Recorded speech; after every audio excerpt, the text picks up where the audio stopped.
always go forward. It's not holding resources. It's not generating resources. It's simply taking from one group to pay off a previous group that's been effectively lied to. And so in that respect, I think Social Security fits that bill. Medicare and Medicaid fit those bills, many of our welfare programs.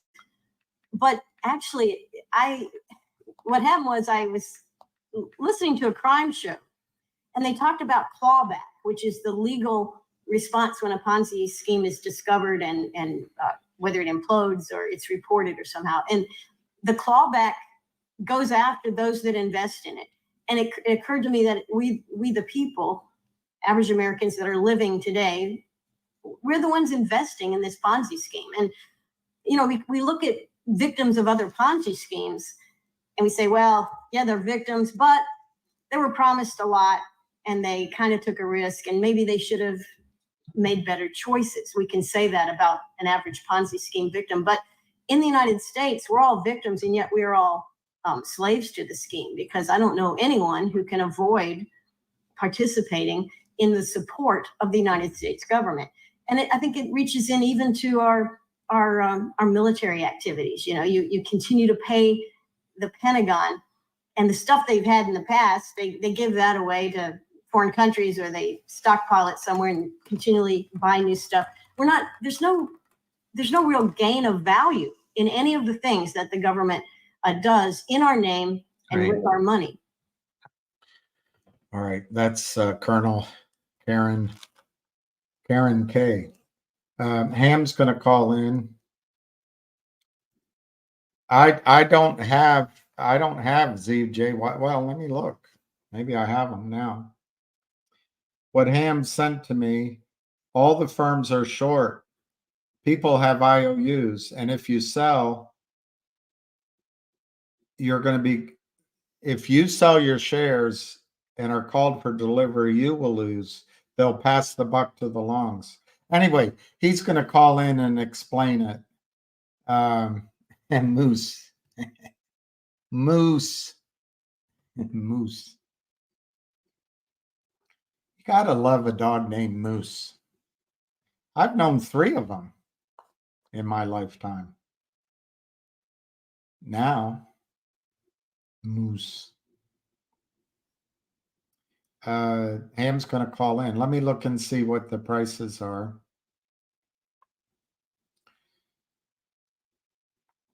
He called me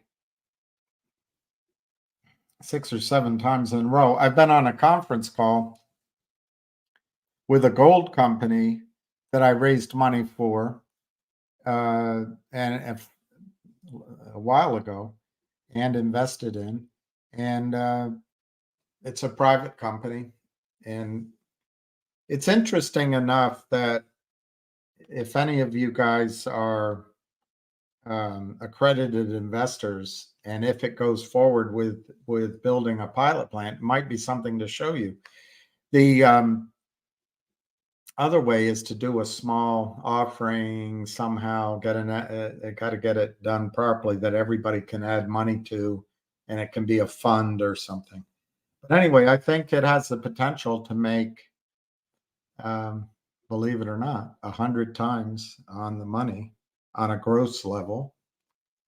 ZJYL's $12. So I guess we'll have to wait. Well, Ham has an explanation, Scott, but it sounds like they don't have any shares. They're all the share. Well, we knew all that. And I wanted to check to see if I have any in my I don't have any in my. I'm at E-Trade. I don't have any.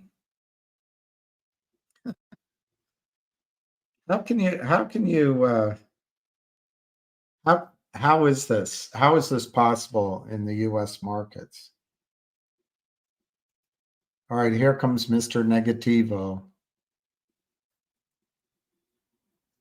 Oh, Mr. Positivo. All right, I get it. Yeah, I've been thinking about it. We win no matter what. It seems to me that once they get control of these names, it's very hard to participate in a squeeze. All they have to do is keep selling. And oh, sorry, they turn us against ourselves, and then they make us doubt it. It's algorithmic trading, and just have to turn the computers from sell to buy, or they say that the shorts don't exist, or it's the fault of the. I just don't think people are willing to recognize what's going on. All of it's true. Each of those pieces are true, but the magnitude of it is there's a bunch of bad guys just selling stock that doesn't exist to huge numbers, absolutely huge numbers. And they never have to cover as long as they keep selling.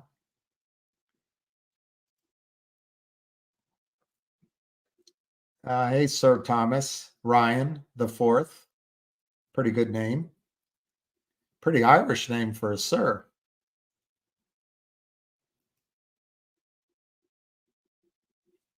It is a glorious day. Syria. Yeah, I'll go over HNRC again, but I'll wait till after Ham comes and goes, because he's not. That, to me, that's not a short squeeze play, although it might be. But that's not the reason. Oh, Scottish. Scottish? Ach, no. Ach, no, I'm not Irish. I'm not Irish, lad. I can't do it. I can't do the accent. Ach, no. Yeah, so you just got your shares. E-Trade, or Morgan Stanley. I don't have my shares. Fidelity converted. We will win. I don't think it's over with. I really don't think it's over with. It went as high as $50 in the pre-market today. So I don't. It's 1 million shares. What? Let me see.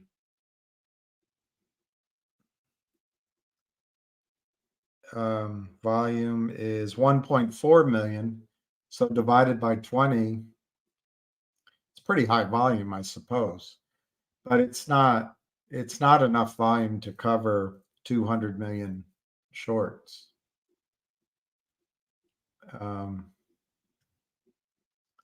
What's going on with Syria?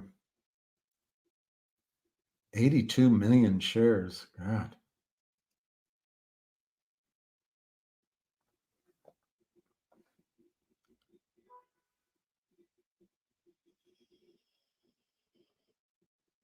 Shorts never gave up. Ruby's a good name for a dog, but I don't think that's what you mean.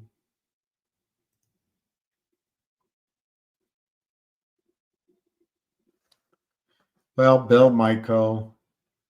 I don't think that's true, number one. But I think it is true that all of the stocks that he has talked about are subject to fraud in the marketplace, and short squeezes happen. You can take any chart of any short squeeze. The chart goes flat and then boom, and then it comes down and goes flat again. Short squeezes don't happen in any manner in which you can predict it. But yeah, Bill Michael, I really suggest these stocks are not for the faint-hearted. And if you want a stock that always goes up, or has for the last 10 years, buy one of the Samurai 7 or the S&P 6 stocks. Those are just inflated beyond their value by fund managers following each other and the Fed buying. So if you want a stock that doesn't go down, and I'm not giving you financial advice, just buy one of those top 6 or 7.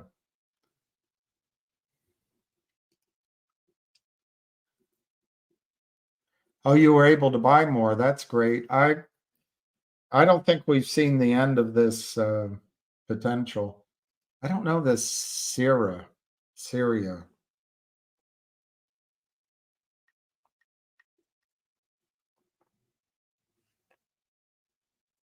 It's 7.16. It closed yesterday at $1, and the volume is 87 million shares. A lot. That's a lot of volume. Since I don't know anything about it, I wouldn't go chase it. I think that's one people already in it have made money. Sorry about making everybody wait. I was on a conference call regarding a gold company, which private company, which hasn't updated investors for 4 years, but now it's made this pretty big announcement to us. They're seeking money for their pilot plant. Anyway, the call went long, and I'm sorry. I figured I'd be done by 5 of 10 of 3, but it didn't finish until late, so I'm sorry about that.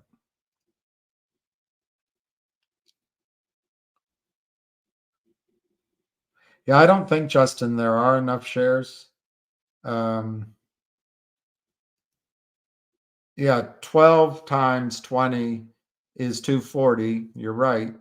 And this morning, Dan, it was as high as 50 in the pre-market, which, using that same arithmetic, of course, is $1,000.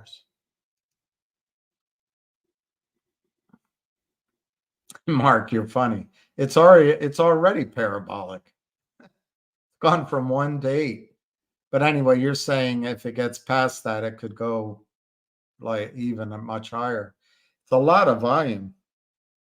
I think they'll work out how to fix it overnight, but you could be right. Yeah, Mantan, I bought ZJYL at the equivalent of $5. I didn't buy very much, you all know, but it's not look, he's got a point. Bill Michaels has a point. A lot of these stocks have gone down, certainly recently.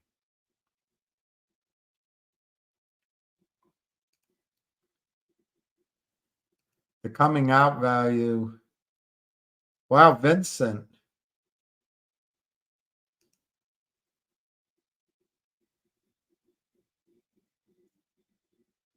Zibizweski.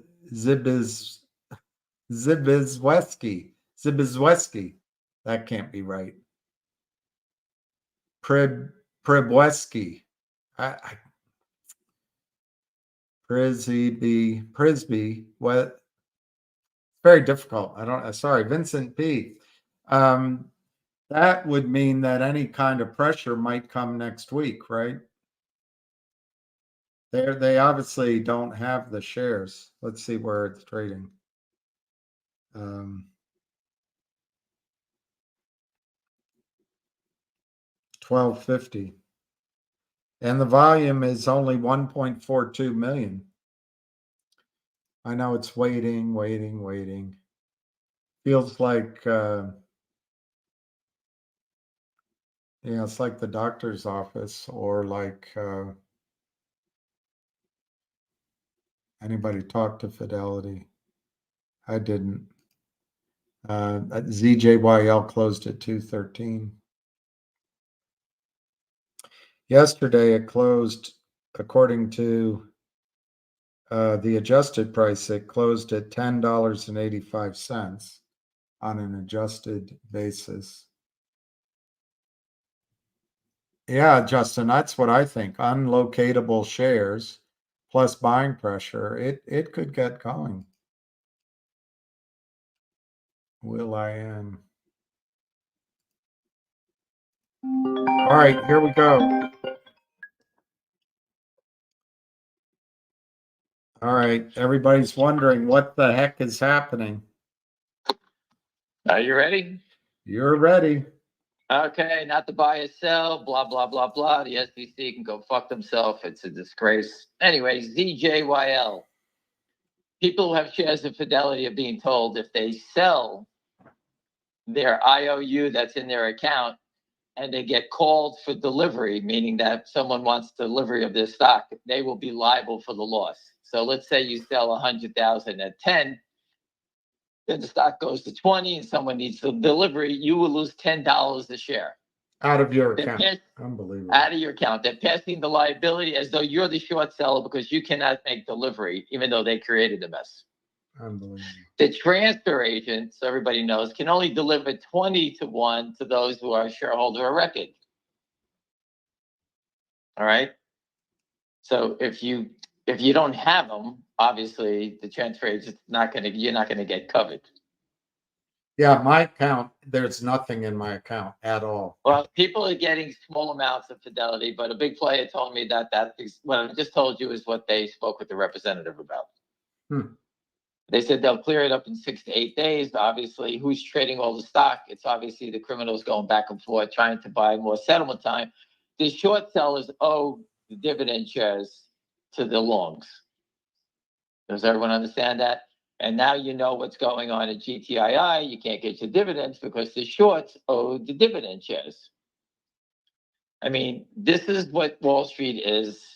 This is not our fault. It's not your fault. It's the system is completely fraudulent, and the short sellers are given the benefit of the doubt. No one even looks at their direction. They're the ones that are creating the problems, not the longs. The longs create the problem when we buy it, and they keep selling it to us, and they don't stop. That's the crime of an investor. The crime of an investor is that you are buying a stock and that you are not getting anything in return for it. That's Right. your crime. Right. So now they want to penalize people. So if you own 10,000 shares and you sell it, and the stock runs a couple of points, and you don't deliver because you are becoming you're basically a naked short seller at that point. Right. And if you don't deliver it, they buy you in, you're going to take the loss for it. Not Fidelity, not whoever it is. All right, that's the system. So again, I keep trying to tell everyone, you keep seeing it, this is ZJYL. I think the game is just beginning here. I think there's a big problem coming up, and that these guys, I think you're going to get one of these delayed reactions, and it's going to scoot. The big players, I'm told, didn't even get their shares yet. But maybe it's next week. Oh, what day do you want it to be next week? Oh, I don't know. I'm just thinking because one guy, Merrill Lynch, said that they told this one guy he'd be getting his shares Monday or Tuesday. That's what they're telling people next week. So I think I think any day it's gonna take off again. So I just think that's what's going on there. Yeah, I wasn't trying to be a jerk. No, I'm only goofing on you. I don't care. But again, I just want people to know that William and myself are going on a podcast next week, I believe on Tuesday, and I just can't remember which one it is. And I actually sent the gentleman because they wanted me to stand there and show my face, and I sent them a text message of someone threatening my life that I've saved. And now he understands that the problem with when you try to expose criminals, they try to attack you. So again, I posted this morning how Pat Byrne was told by Orrin Hatch in 2006 they wanted to kill him. All right, they didn't want to kill him because he was selling towels on Overstock. He was exposing Wall Street fraud. Right. So that's part of this game.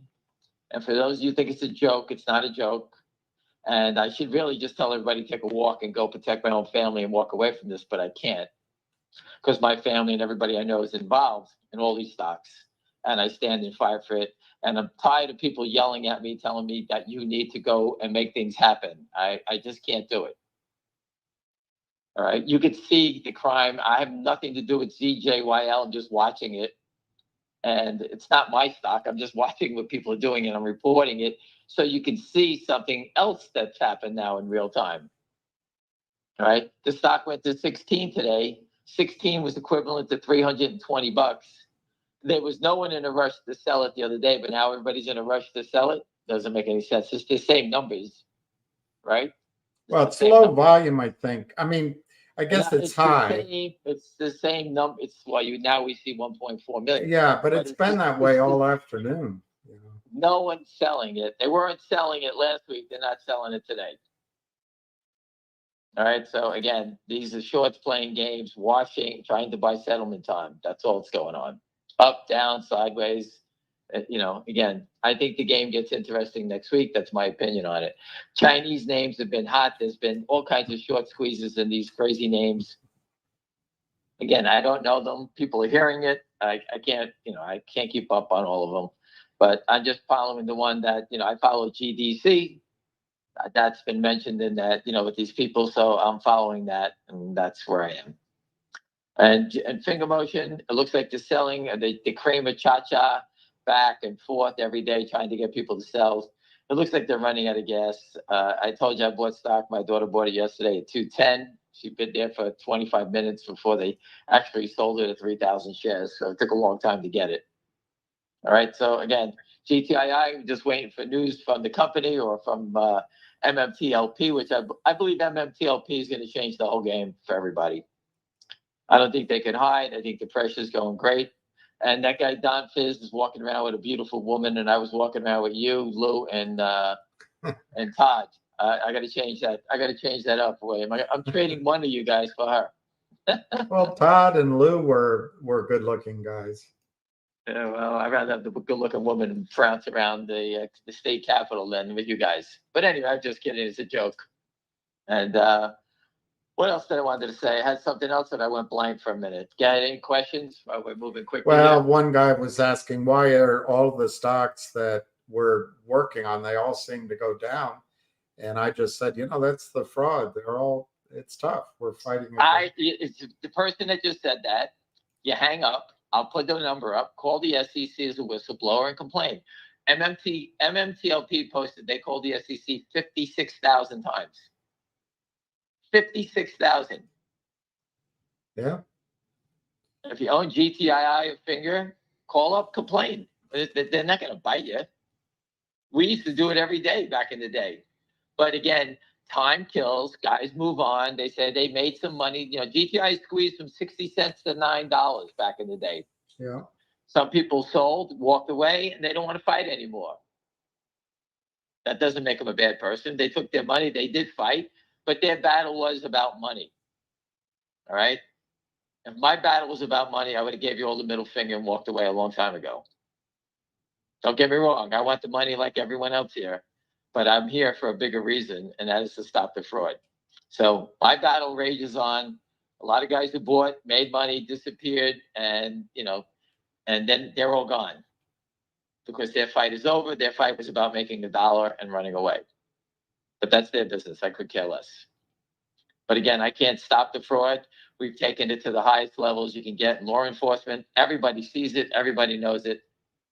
It's going to come to a head, and it's coming up fast. And I apologize if the stocks are drifting, but that's just, I can't stop it.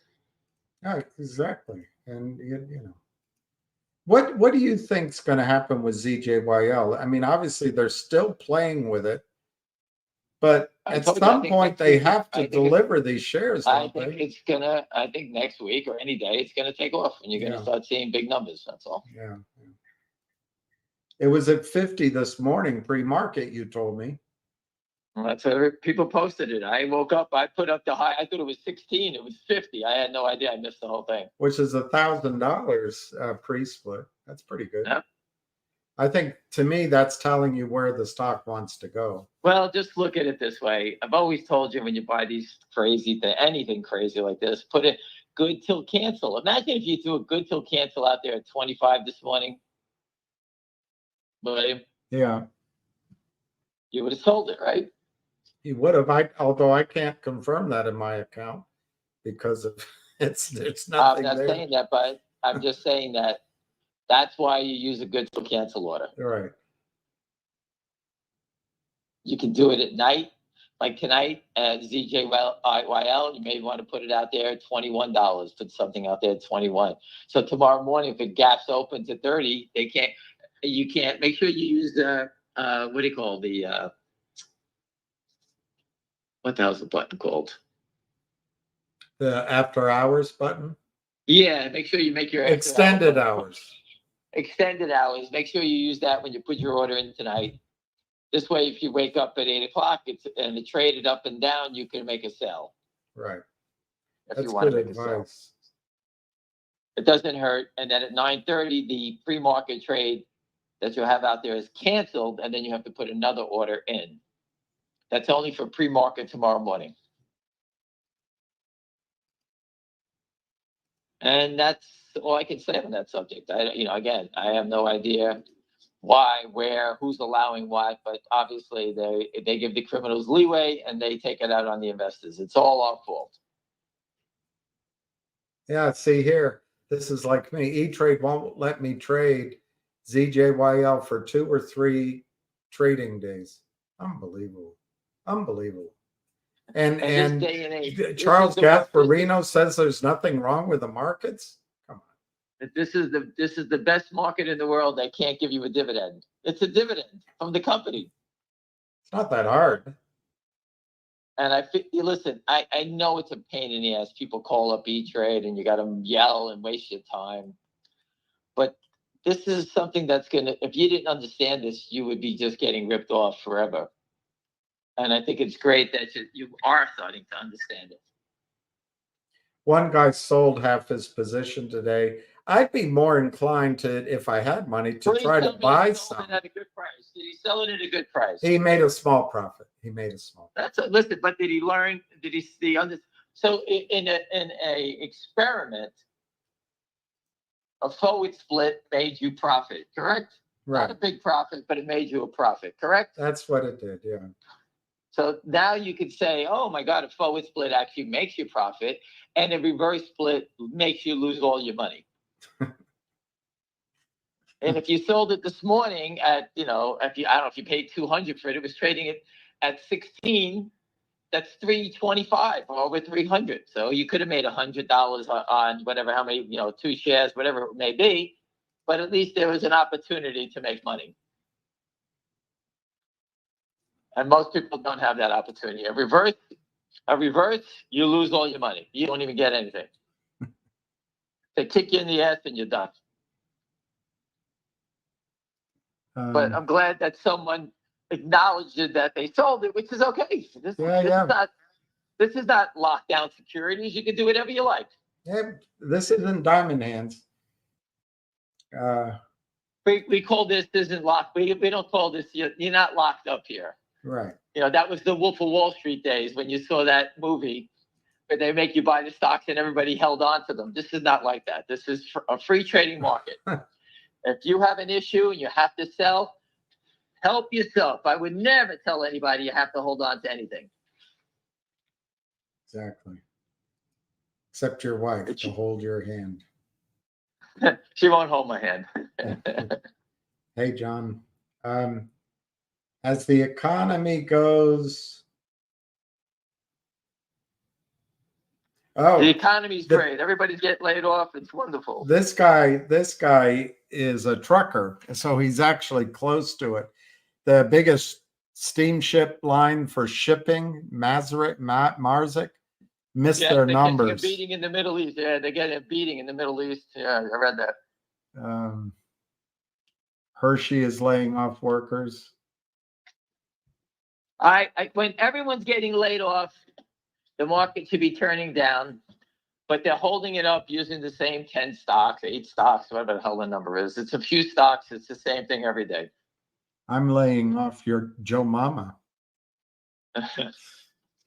Anyway, so that's the gentleman that's a trucker. He's absolutely right. David is his name. Yeah. And that's how people get to see things. That's valuable information, people.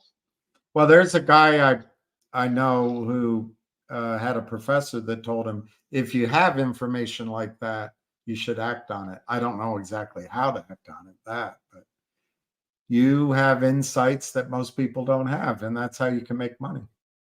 That's what a trading desk is about. The trading desk would sit there. He would call me up, and I would stand up and scream, My friend is a trucker saying this. His trucks, he's not getting any deliveries. He's not making any runs. Everyone's getting cut back.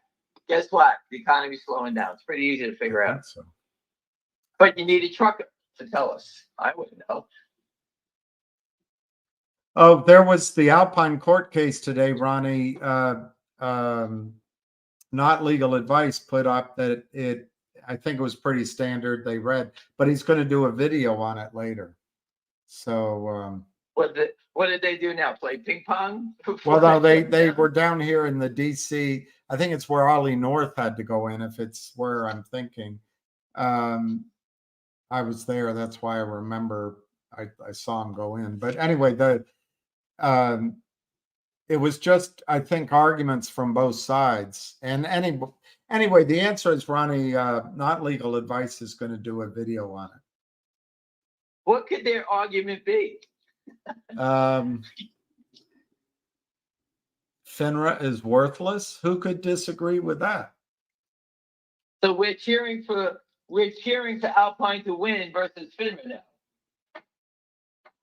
now. We're on all sides of the fence here. We don't even know who we're cheering for anymore. I want FINRA to get shut down, but now we want Alpine to beat FINRA. You tell me. I have no idea what's going on. Well, Bill, I'm glad you let professionals do your trading along with the Walton family. That's great. Not everybody can afford to put their account with. But I would just say, Bill, I've worked with a lot of what you call professionals. And anyway, I'm glad you're with professionals. Who's his money with? Professionals. He lets professionals do his trading along with the Walton family, the Walmart, and he owns 17,000. Oh, I thought it was from the TV show. I thought it was for the people from the TV show. Yeah, good night. Good night, John Boy. I can't believe I actually watched that show. Oh, goodness. Are you kidding me? I'd rather watch Gozo the Clown. So anyway, so he messed with the Waltons. That's fantastic. The Waltons, if anybody doesn't know, is Walmart. And obviously, they never have a loser. So congratulations. If they just give you money and keep it in Walmart, you're okay. Yeah, just put it all in Walmart and then, whatever. I'm just glad you're working with professionals. E-Trade said GenMed needs to deliver the shares to the DTCC, and then the DTCC will deliver the shares. Oh, and the DTC's taking 8 days to do it. They don't have the stock. That's it. Ham's friends, or the people he knows, own the entire float. And they can't get their shares. TD and Fidelity. And if they sell any of the IOUs in their account and the stock goes up and they get called because they didn't deliver anything, because they didn't deliver, they'll be liable. So they just basically pass the buck along. CB spoke to E-Trade Corporate, and they said that TD and Fidelity are, quote unquote, fronting the shares. That's at the discretion of each firm. There's no regulation regarding it. In other words, they're just putting counterfeit shares in your account. Right. That's what they did with GTII when it came to the dividend. No one can get it. Right. When GTII gave out the warrant, the $2.75 warrant, people wanted to convert when the stock was $9. Why wouldn't you sell your stock at $9 and buy it back at $2.75 from the company? Correct, William? That's right. But what did the brokerage firms tell you? Hey, if you buy this stock, if you exercise this warrant at $2.75, we won't be able. You can't put your stock back in your account. So why would anybody then pay the company to exercise? Because they're basically telling you you're fucked. You won't be able to put it in the account. You can't sell it. That's what they're selling you. This guy's asking, so I guess we should answer. Does changing the CUSIP number get them? No. 1,000 people tried. 1,000 people have tried that. It doesn't. It just doesn't. How long until I can sell? Well, I'm sure. I don't know the answer. if I can't sell because I don't have it in my account, but I don't want to sell. I want to see this go up. I don't know the urgency to get out the day of this. This is just beginning, in my opinion. Mm-hmm. And I'm willing to So wait. just I don't hold on own a second. lot. It's not like, We got some late breaking news there, William. what's that? Finger Motion closed up 11 cents from a low. You notice they closed it off the low at 225. It's up 11 cents. It hasn't had an update since October 10th, 2023. Well, that's normal, isn't it? Yep. That's I all guess normal. today their business model works.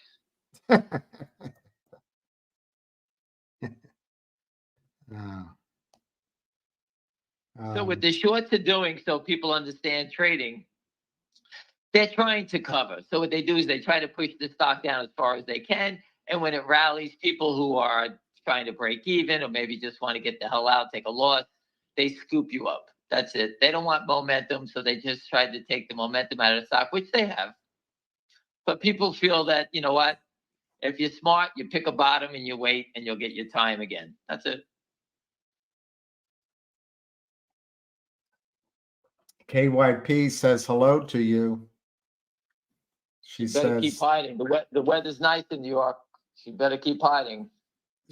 she says she's been down to the court. You're the one that doesn't show up. She knows I got a cut on my thumb. I wore out my thumb, the skin on my thumb. I'm practicing. I wore out the skin on my thumb. I was just putting Band-Aids on it right now. It's funny you said that. I'm actually getting a new paddle. My friend's going to buy me a paddle as a gift. He owed me a gift, and he's going to buy me a pro paddle. So KYP, get ready. I'm going to have a professional paddle now. I got to stop using my ping pong paddle. I'm using a real paddle soon. Wow. And I hope your mom's doing well. I know you said you were taking care of your working with helping your mom out. So send her our best. This guy says Fidelity told him that the GTII dividend was never delivered to Fidelity. Yeah, they didn't want to do that. They didn't want to deliver it to Fidelity. They delivered it to Petmark Supermarkets. That's where they sent it to. Tell Fidelity it's there for them, idiots. They didn't deliver it. Go read the tape. It's all the transfer agents said they sent them all out. Think about that. Listen, these are brokerage firms that are worth with market caps of $100 billion. And listen to what they're telling you. It's like they're telling you the dog ate their homework. Come on, that's ridiculous what you're hearing. So no matter what it looks like, we still get screwed, and they will never correct this issue. That is correct. It's never going to. The whole system is going to continue on and on. And what's going on in MMTLP would just continue to dominate Twitter for all these poor people that have been stuck, 65,000 of them for over a year and a half. You're right. It's never going to get exposed. Next question. This guy doubled his position, but the newly purchased stock is non-marginable, which is interesting. Yeah, that's the way they want it non-marginable because they don't want to take any risks. That's what they do, and they don't want you to buy any more. Right. They don't want it to get worse. They don't want it to get worse. Listen, these are things on Wall Street. They don't do that in Apple. They don't do it in IBM. What's this stock got to do different from the others? If it's a stock, that means it's governed by the SEC. Someone has to file things. They have to abide by the law. And yet, brokerage firms determine, hey, we don't like it. Maybe we don't like the Z stock today. That's what they're telling you. So KYP threatened Fidelity that she was going to call DTCC, so they delivered her shares. Nice work. Listen, again, I don't want anybody doing that stuff, but again, I don't want them to kick your account out. That they come back at you. They're like the mafia. You yell at us, we'll kick your account out. You got to go someplace else. And all you're saying is, hey, I want my dividends and you can't give them to me. Everyone else gets a dividend. The small companies do the dividend, and all of a sudden the whole world is upside down. Think of that. How crazy that is. This guy, Chuck, was on hold with both Fidelity and Trade. Same excuse.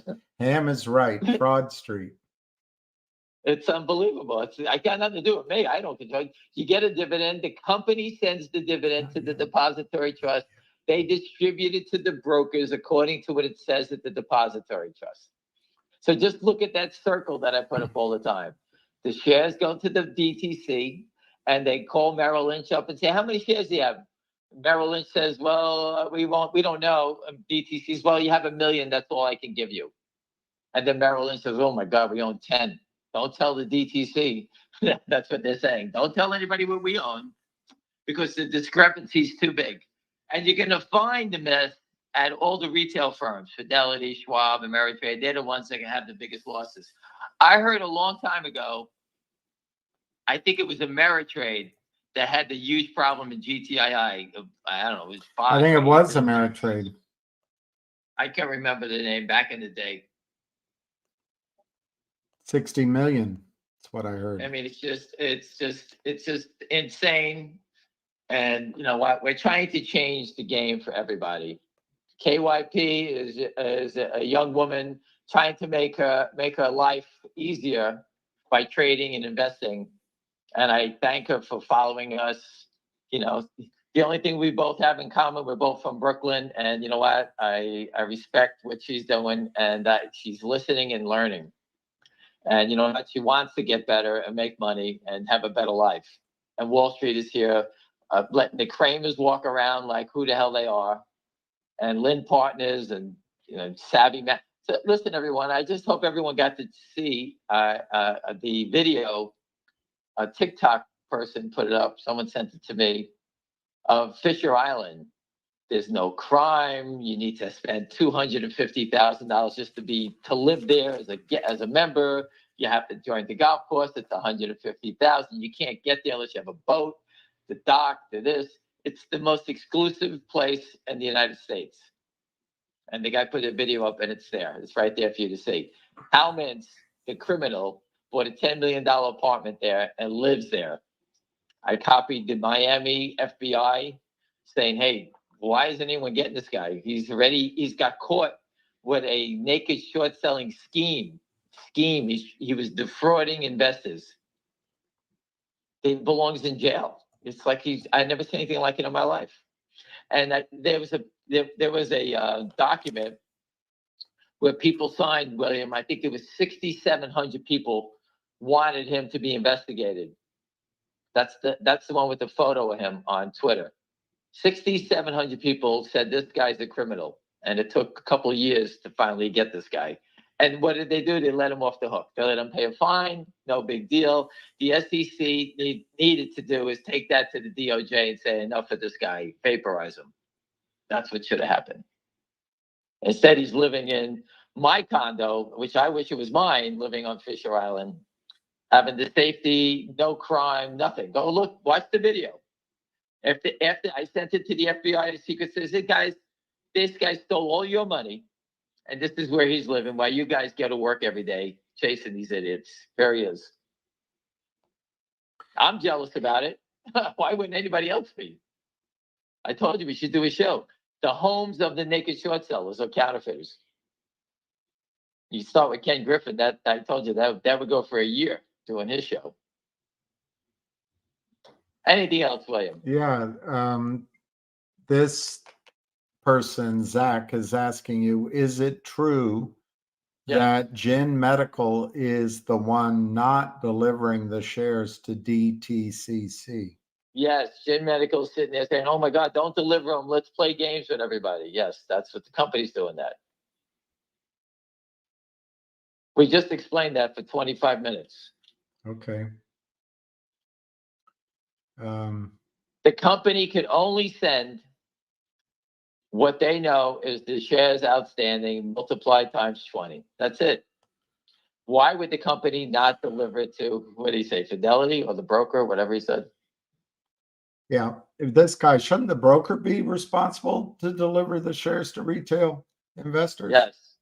No, what they do is the company authorizes the transfer agent to send over exactly what they need to release.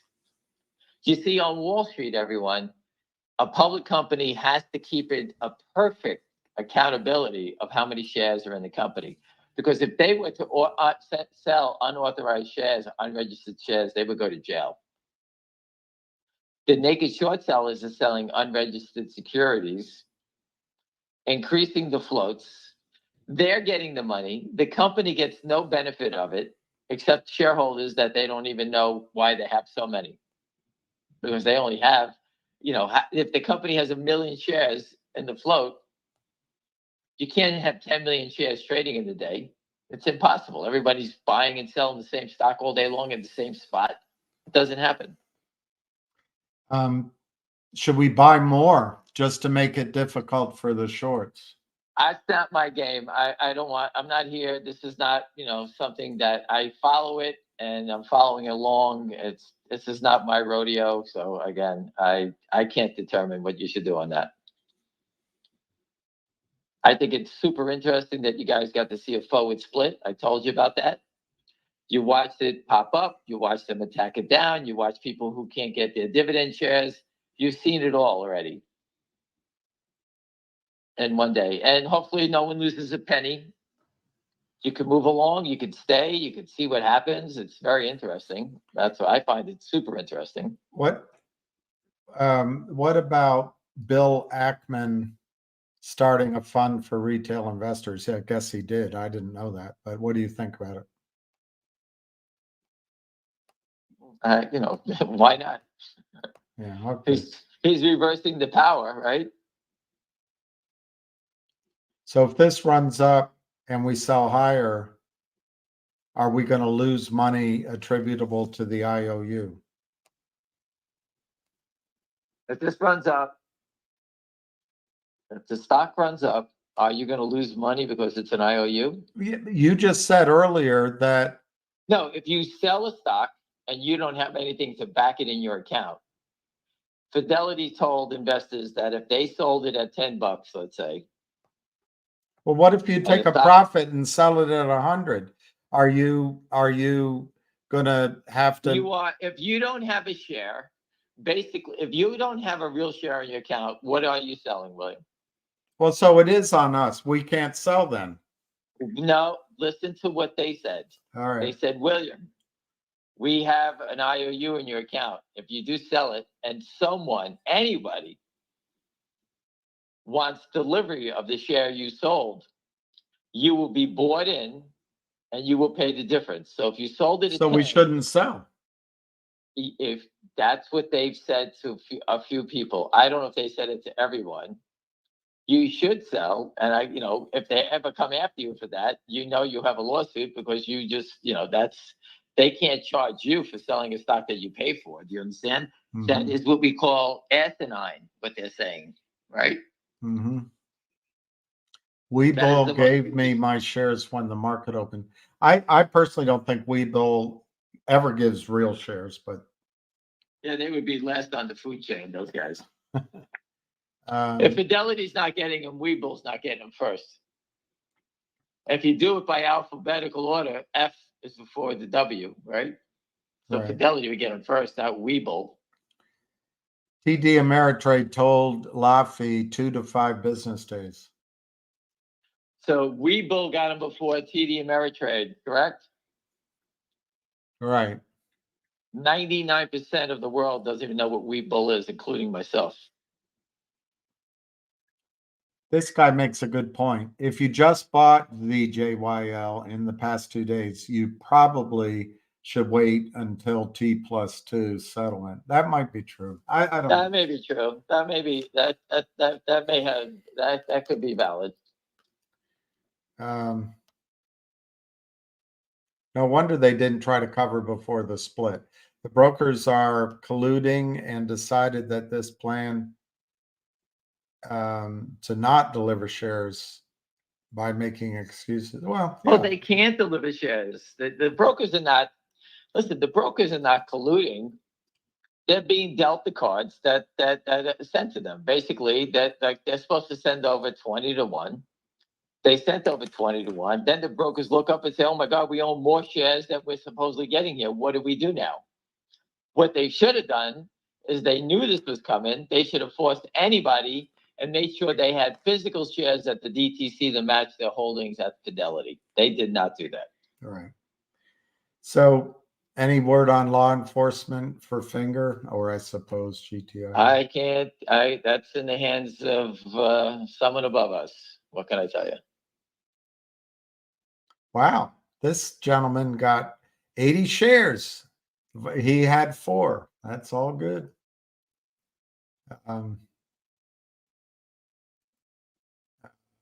Your friend says he wouldn't be surprised if brokerage firms just refuse to allow retail customers to sell their ZJYL stock. Well, tell my friend why. Ask him why. Well, he went to West Point. Yeah, I told you before. And to college. If he was in my platoon, I definitely would have shot him in the back and left him. No, you wouldn't have. 100%. I tell him to his face. He's got too many stupid questions. He's a very smart man, but too many stupid questions. That is moronic. But anyway, go ahead. Next. Alexander's asking a similar question. If it takes off and people sell, they might only give us part of the money back, or we might lose money. But you answered it already. So you will listen. These guys will be in a world of shit if you sold the stock that you purchased and it's completely settled. You didn't purchase it yesterday. You purchased it 2 days ago. You got your dividend shares. You're a shareholder of record. You got your forward split, and they tell you, "Oh, you sold it, and now you owe us money." Richard Hoffman would love to have you. My guess is if they let you sell it, you're going to be fine. If that's true, that they're going to hold you accountable, they won't let you sell it. Mm-hmm. When do you think law enforcement will make moves? Don't know. And I told you it's up to the U.S. I told you this has made its way up to the U.S. Attorney's Office. I think that's a little higher than we've been working on, right? All right. So Eric is saying it's easy to have 2 million shares available to short now. I'm not sure about that, but you're right, Eric. The 20 multiple changes all the numbers equally. But prior to this, the rumors were a 10 million share short position. So now using your logic, using the 20 times, that's 200 million. It's a pretty big number. Mm-hmm. Same question. David is asking, if we sell, are we going to be held liable for the IOU shares? That's what they told some of the bigger players. They said if you sold 25,000, you had 25,000 before, which is equal to whatever, 5 million. What is equal to 500,000 now? 20 times 25,000. What is that? 5 million? I don't know what that number is. 20 to 25,000 is 12.5. Let me do it. 25,000. What are you trying to do? Divided by 500,000. So you got 20. You had 25,000. You got 500,000. Oh, I see what you're saying. Right? Yeah. So if the guy sells 100,000 and the stock goes up, they said that if you sold a share that we don't have a physical share in-house for, you could be potentially liable because you are a short seller then, right? Because you're selling a share that you can't deliver, right? And my friend says, well, you are the ones that can't deliver to me. How is it my problem? So this guy bought 20 shares pre-split for basically 4,400. He sold 300 shares post-split for 4,300, a little bit. And so he has 100 shares left over for 20 cents a share. And he listened to him. Get your money off the table. Oh, good for him. You sound worn out. Zach says this is an education in all the dirty tricks, brokerage, and short sellers. Well, this is every day. Listen, the game, there's so many fraudulent angles. I can't remember them all. But as they pop up, how could I not talk about it? Someone says, "Oh, you're pumping the stock." I just brought it to your attention. A reverse split is bad. A forward split has to be good. That's all I said. Want to take a shot? Take a shot. I didn't do it. I don't have the money to do it. Yeah. So again, you make your own decisions. I'll give you the information. People work on a trading desk, just like the trucker. Things are slowing down. The shipping guys, and I mean, that's Wall Street. If he didn't say it, I wouldn't know unless I saw a little quote on it. But that's how people trade. That's how you got to talk about it. That's how it works. This guy, Moneymaker, he was on the phone 30 minutes. E-Trade said the shares trading in the market are separate from the shares waiting to go in our account. She said, sorry, don't have my shares yet. Hopefully it'll update overnight. That is, what was he drinking? What story is that? She's probably just doesn't know. I told you that the people that work at the brokerage firms have no idea how it used to work. You know, physical delivery of certificates. They used to have runners, guys running around with stock certificates, bringing it all over the street. But to speed it up, they made it electronic, and then they dragged in IOUs, and that's when the criminals figured out that no one's settling the trades. So just going back to this, you said that if we sell, we might be held liable for the IOU shares. That's what they told a couple of the big players. But now you're saying it might be okay to sell, and so it's confusing. Oh, I would sell and worry about it later on. There's no question. If they called you back and said you're liable, then you called Richard Hoffman and you got yourself a great lawsuit. Because that they're telling you that they gave you a counterfeit share, right? Right. What did you do wrong? I sold the share that was in my account. Who bought me the share? You did. So what are you asking me for? That's your job, not my job. All they have to do then is say to them, okay, I bought DJYL. Who the hell did you give my money to? Why didn't they deliver a share? Correct? I don't agree with your friend from West Point. He says he thinks brokerage firms will just refuse to allow retail clients to sell their CJYL. I don't really agree with that. There's people on the phone that just sold it. Get lost, Rosenberg. Get out of it. Stop taking his messages. He's hitting the bottle. It's too early, that guy. GDC is green. Axe is saying. Rosenberg's drinking out of the toilet again. You got to put the toilet seat down. Tell his wife to put the toilet seat down. God, you're mean to him. Listen, he's a great guy, but he's not KYP. That guy's from South Carolina. He's driving around in circles. He doesn't know he doesn't know anything. He doesn't know what it is to be in the streets and understand anything. We could sell that guy, KYP, the Brooklyn Bridge 10 times over. That's how dumb he is when it comes to being street smart. But anyway, he's a great guy, but let's move on. Next. I'm suffering sunk cost fallacy for GTII. I can afford this. I don't know. I'm waiting for something, a sign from the heavens to a reason to buy it, to go for it. I just don't have it. What can I tell everybody? Go buy GTI. I hear, that's what I heard. I heard nothing. Is the company going to make a move? If they're not going to make a move, then we're depending on the FBI, MMTLP, the Secret Service, because there's no company that's been more in the forefront than GTII. You know, everyone understands that, right? William? Yeah, everyone understands it. Holo's still running. Is it still going? Apparently, I don't know. That's what he said. David was down in Atlantic City looking for you guys. Mm-hmm. Yeah, I know. We'll see. Well, we know, David. We'll see each other. FINRA just released a second PR today. He wants our comments. I didn't know that, so I don't have a comment right now, but I will when I know about it.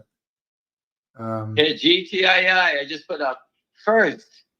GTI started the movement exposing naked short selling fraud. Now has 300,000 counterfeit shares. That's about 2 years old, that little from a truck we put out. I just posted again on Twitter. So if anyone thinks that anyone doesn't know about GTII, then you're definitely way behind the times. Since these are shares as a forward split rather than a dividend, I'm not quite sure. Does this put more pressure on the brokerage firm? Oh, the brokerage firm has pressure all over it. They're lying to you. What do you think they're doing? They're telling you right there they have a problem. Oh, NextBridge released a response to FINRA. All right, I just don't have it in Why front don't of you me. go read that to everybody, and I'll go on my way, and we'll touch base tomorrow. But listen, again, the game goes on. There's many games going on. I can't follow them all. The forward split was something I wanted to bring to your attention. I can't believe anyone lost money in it. We've been hearing about it from way down low, and I hope you do make money. But again, this system is basically lying to everybody again. Yeah. And let's go read Ralph Norman's. I'm going to read it myself. And listen, everyone, have a great night, and we'll see you tomorrow. All right. Thanks, Sam. You got it. Call ended.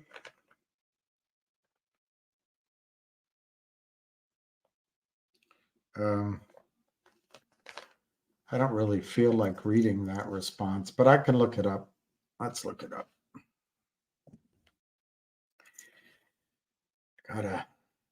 When the going gets tough, the tough go shopping.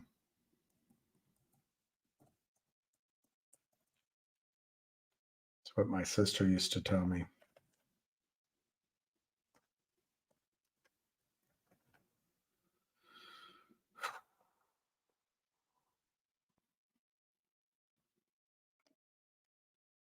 February 8th. NextBridge announced today, that's today, they submitted to the Securities and Exchange its amendment number 2 to its S1 registration statement. This is their 40 million share offering. They're doing this through Roth Capital, and I don't quite trust that, but whatever.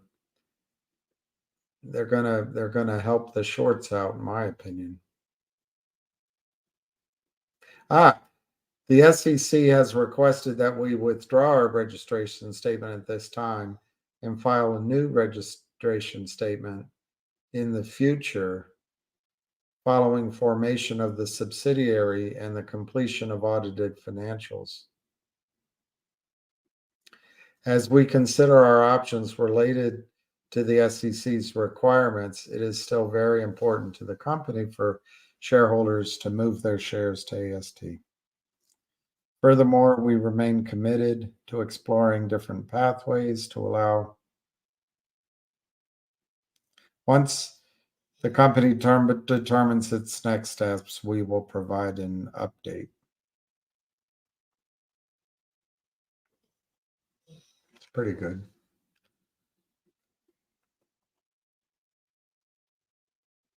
Oh, they did another one? Well, it's not on their website. It's not on their website. Let me see if it's there now. It's not on their website. So maybe it's on OTC Markets. Oops.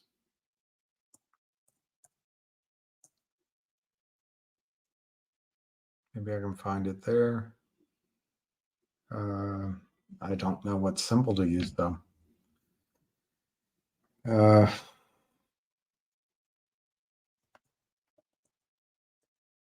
No match. I guess I can Google it. NextBridge response to FINRA.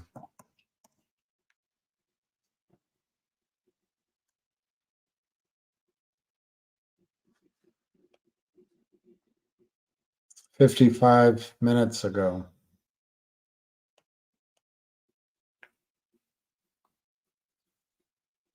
There it is. So that Nextbridge Hydrocarbons.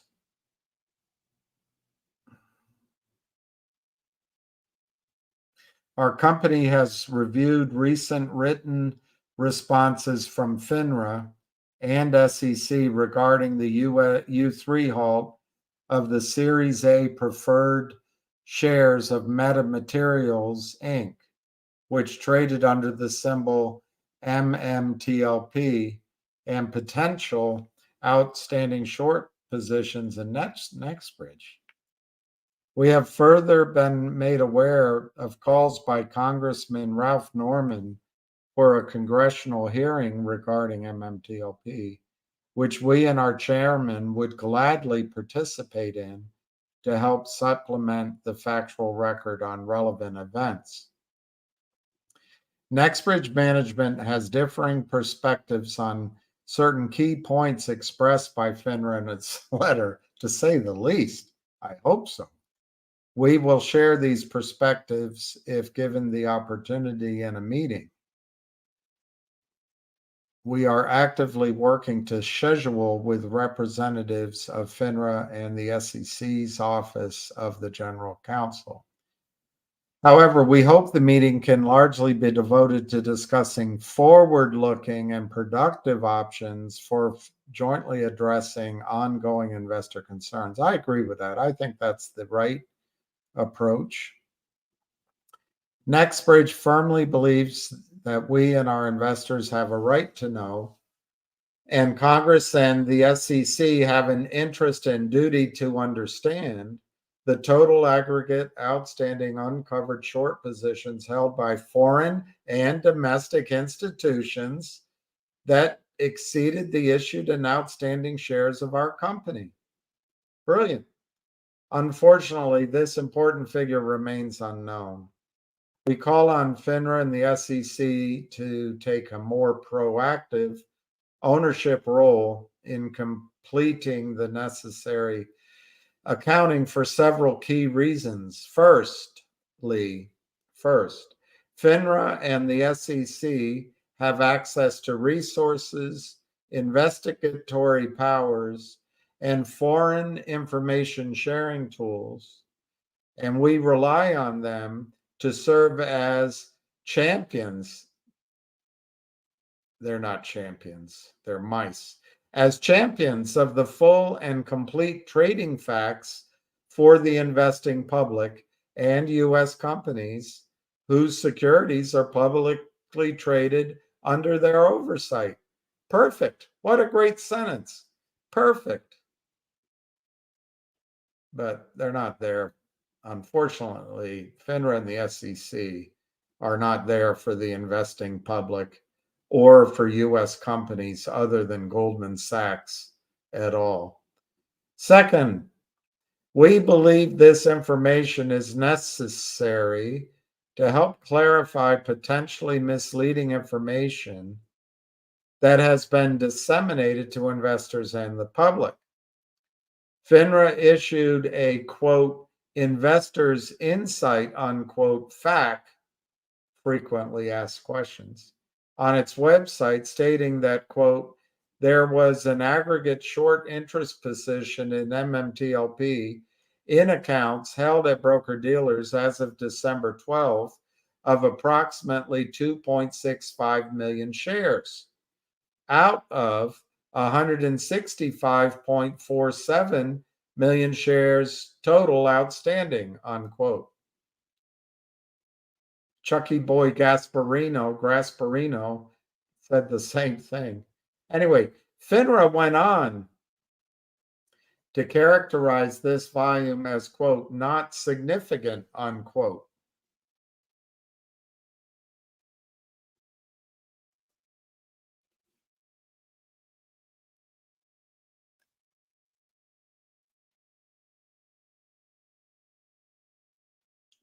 We infer no intent to mislead by FINRA, but this reader does. I do. In my opinion, FINRA meant to mislead, or they're completely incompetent. But that's just my opinion. Just put that in brackets. We, that's Nextbridge, infer no intent to mislead by FINRA, but we note that this statement was not qualified to make clear that the scope of the data available to FINRA under the investigatory powers it cited was limited, just like this letter right here. Just like this letter said from the completely incompetent Robert Cook, or complicit Robert Cook. It's one or the other, or lazy. I guess lazy could be the other. Let me find it. Here it is, page 3. From Robert Cook, il incompetento, but collects a big salary. FINRA's regulatory authority does not extend to domestic or foreign non-member entities that could act as custodians or agents holding securities for others, including foreign registered broker-dealers. It says above it, FINRA cannot perform a certified, audited, and consolidated count of shares.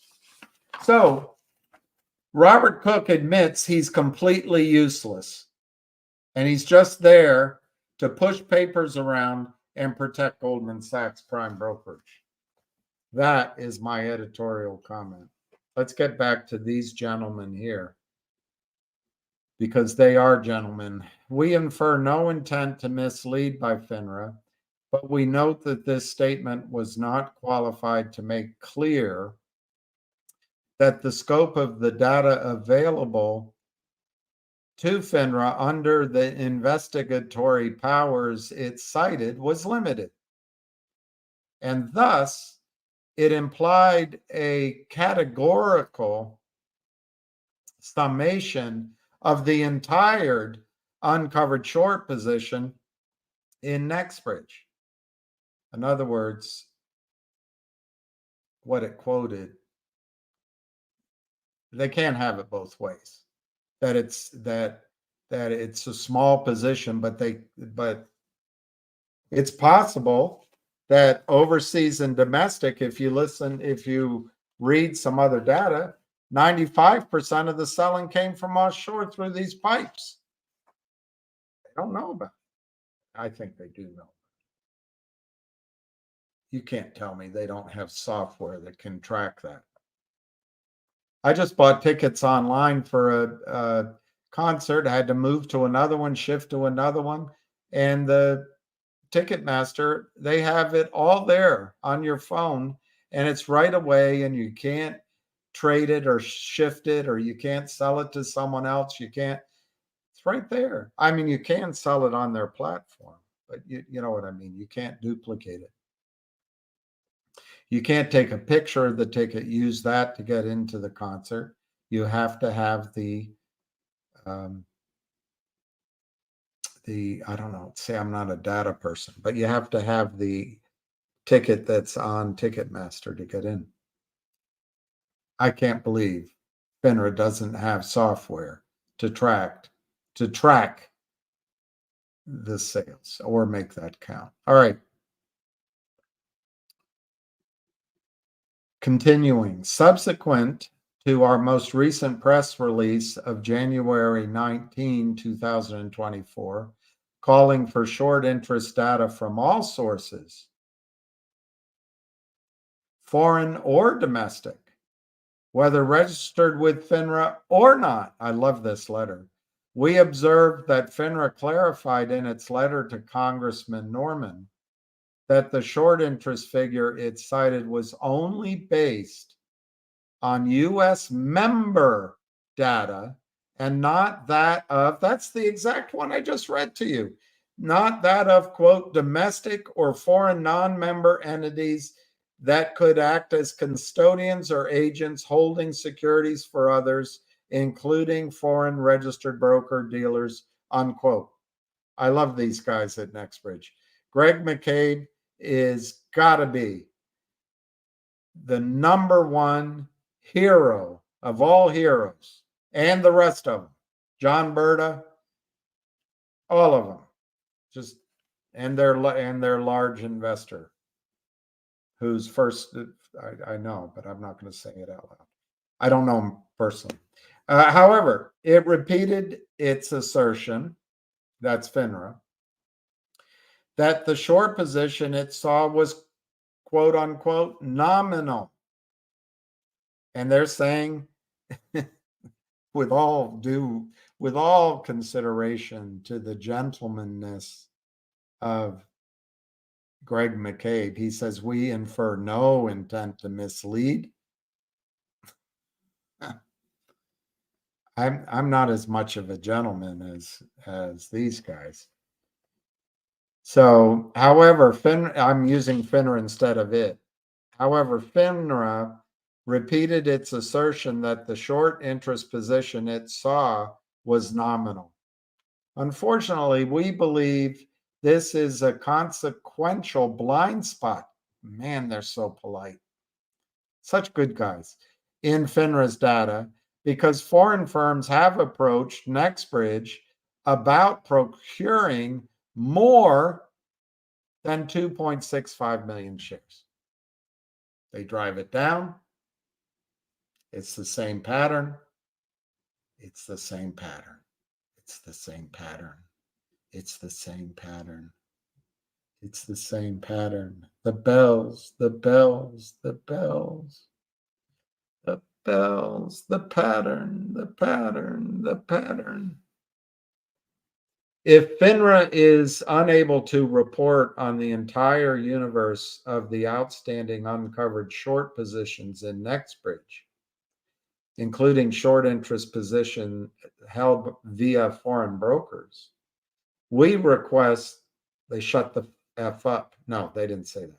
We request that they maintain full transparency of this fact. Wow. I love this letter. I think they should put on every statement that goes to the California Retirement Teachers Fund, that goes to the Maryland Retirement Fund, where Gary Gensler was born, that goes to the local 54th Fireman's mailbox, that it goes to Mrs. Kimataubi at home. Every statement from Wall Street brokers should have a full disclosure. FINRA doesn't do its job. Relying on FINRA, they should put a picture of a blackened lung. Relying on FINRA might cause lung cancer. Relying on FINRA kills your financial security. That would be full disclosure. I would be embarrassed to be Robert Cook. Absolutely embarrassed. Why does he pick up his check every 2 weeks? I'd be embarrassed to be Adina Friedman. What the hell does she do? I would be embarrassed to be Cromwell at the OTC. And if it goes without saying, I couldn't look at my daughters or look in the mirror if I were Goober Gary Gensler.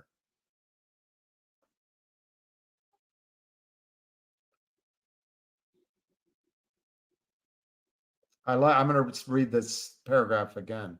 If FINRA is unable to report on the entire universe of the outstanding uncovered short positions in NextBridge,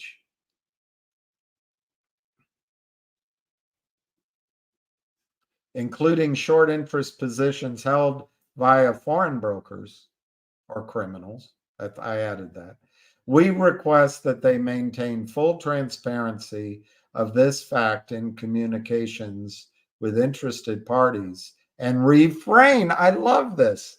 This is, guys, I'm telling you, Greg McCabe and his buddies are your champion. And refrain from descriptions of the short interest as inconsequential until this is borne out via a comprehensive investigation.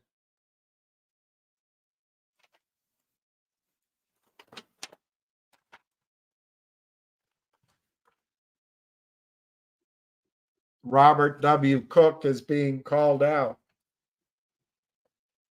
My dad said, whenever you write a letter, take your last paragraph and put it on the front at the beginning. So his last paragraph, well, second to last paragraph, FINRA is committed to fulfilling our statutory mission of protecting investors and promoting market integrity in a manner that facilitates vibrant capital markets. You know, that is such crap.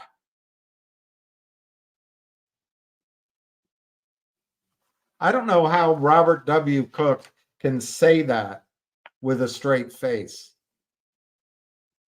He's either complicit knowingly with the criminals, paid off, purchased by the prime brokers, or he just is completely incompetent.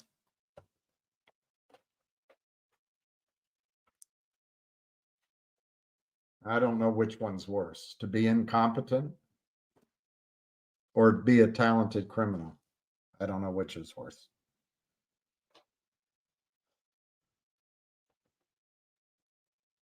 So they say, keep their mouth shut until they do an investigation.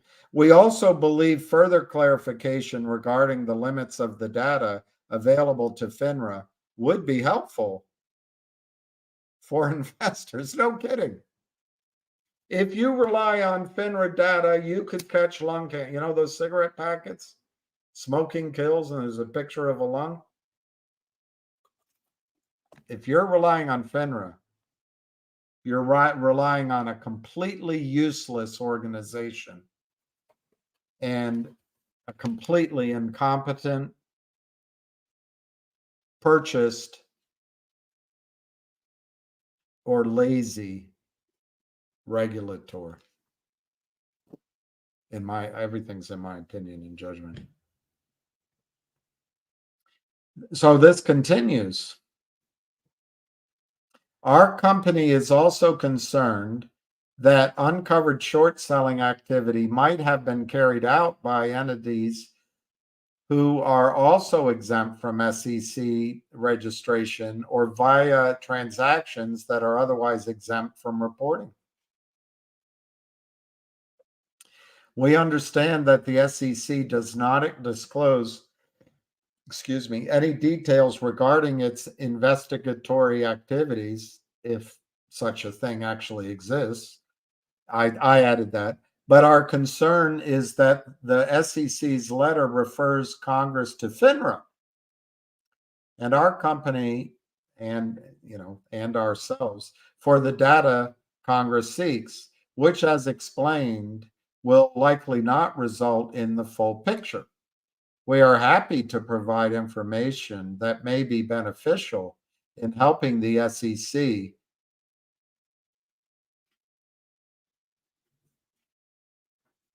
scope the necessary sources for data collection in any investigation it may elect to undertake in the future, including any that may require the cooperation of foreign counterparts. Another useless organization.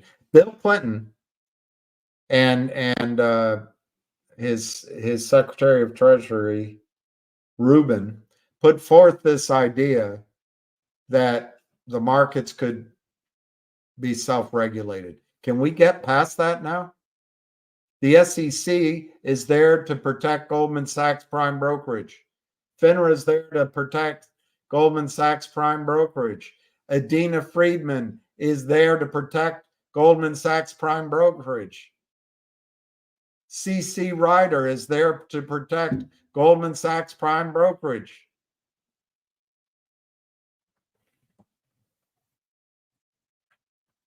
The regulators are there to ease the commission of crimes, to allow fraud to occur, and to keep information from investors. But these guys, I love them. They're so polite. Okay, so thirdly, let me just do something quickly.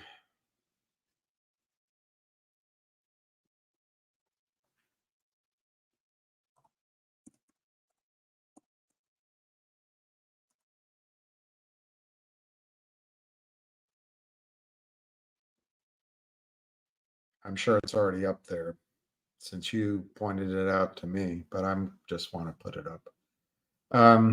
So third, we believe there is an onus on FINRA to help resolve ongoing investor concerns due to the role it played, FINRA, in the events that led to the U3 halt and the subsequent confusion resulting from the halt itself. FINRA stated that it determined the U3 halt was, quote, necessary and appropriate to protect investors and ensure a fair and orderly marketplace, unquote. Unfortunately, many investors continue to communicate great frustration that the halt accomplished quite the opposite and could have been avoided. We do not intend to litigate FINRA's decision making in this release. But some people who read the release out loud might do. We do not intend to litigate FINRA's decision making in this release, but we also would like to ensure that we clarify certain points on which we have a divergent view from FINRA in regards to the corporate action announcing the NextBridge Holdings spinoff and subsequent U3 halt. Since the issues are actively being discussed in public releases to our investors and publicized letters to Congress. These guys are great. They're so much better than I am.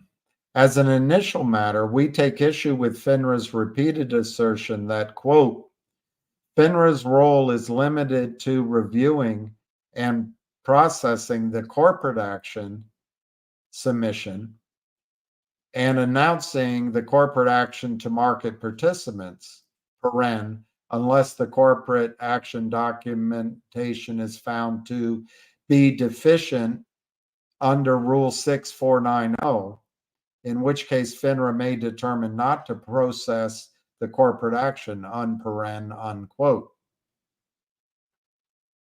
We do not believe this describes the role that FINRA played in the MMTLP corporate action submission process, nor does it offer a complete recitation of FINRA's authority under Rule 6490. First,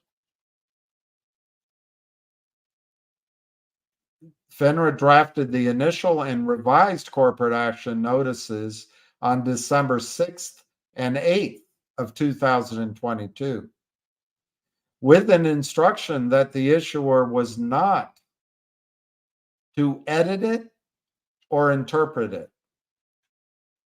and included language that we believe itself became the source of market confusion.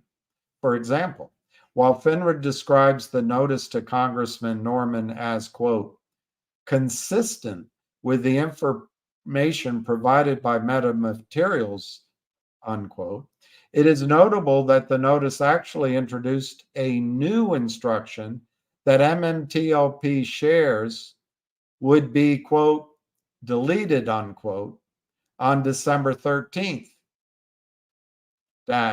a date never before contemplated or referenced by the issuers, and which many found difficult to reconcile with Meta's announcement that the distribution of NextBridge shares would take place on the next day,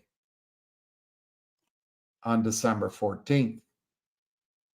Indeed, it was never proposed to FINRA to add a December 13 cancellation date or deletion date, and adding such a date created an unnecessary restriction to the corporate action and shareholders of MMTLP.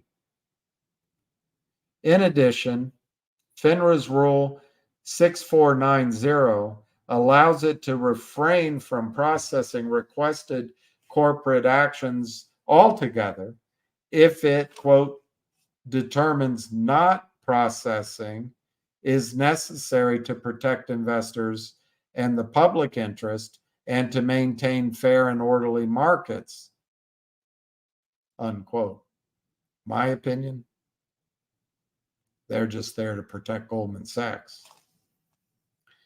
In other words, the justification FINRA ultimately used for issuing the U3 halt was available to it at the outset of the process, when any concerns could have been addressed by the issuer.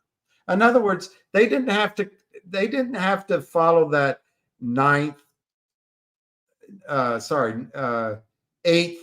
9th, and 12th dates. They could have said, hey, wait a minute, we need a little more time. They didn't.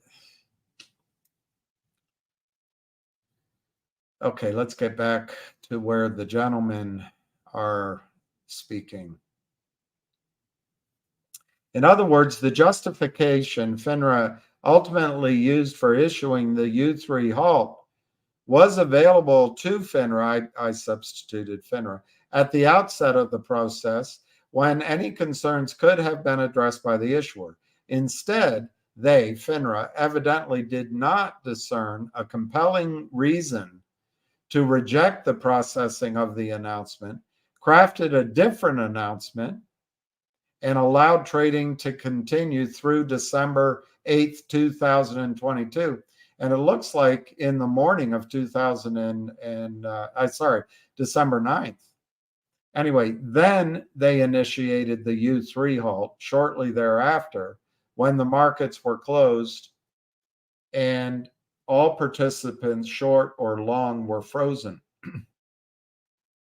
Since nothing regarding the corporate action and the issuer's contemplated record or distribution dates changed between when the corporate action was submitted to FINRA for review and when the U3 halt was issued, aside from the introduction of FINRA's own announcements, we remain confused as to why FINRA did not simply reject the corporate action announcements at the outset, rather than issuing a halt, quote, for extraordinary circumstances, unquote, to the great surprise of the issuer and retail investors. Well, I think it's obvious. They got a phone call from Goldman Sachs Prime Brokerage. I use that as a summary for all the prime brokers out there, all the criminals out there. The list is so long, I couldn't read the whole list. The end result was mass confusion that persists to this day amongst our investor base, many of whom feel they were unnecessarily and unfairly denied 2 days of trading, which would have also given parties with millions of short positions an opportunity to cover or close. These guys are such gentlemen. That's the letter. They go on to talk about Nextbridge. And I tell you, reading this, you are associated with gentlemen. In this case, they're all gentlemen. Well, let me look and see if they've hired a woman. I don't think they have yet. They will. There's plenty of massively talented women out there. But I just, last time I looked, the team was all men. There's a woman, Delvina. She's the chief operating officer. She was an asset manager. Montage Resources. I know them. I get what do you call it? Royalty checks from them. Managed engineering teams. She led operations M&A transactions.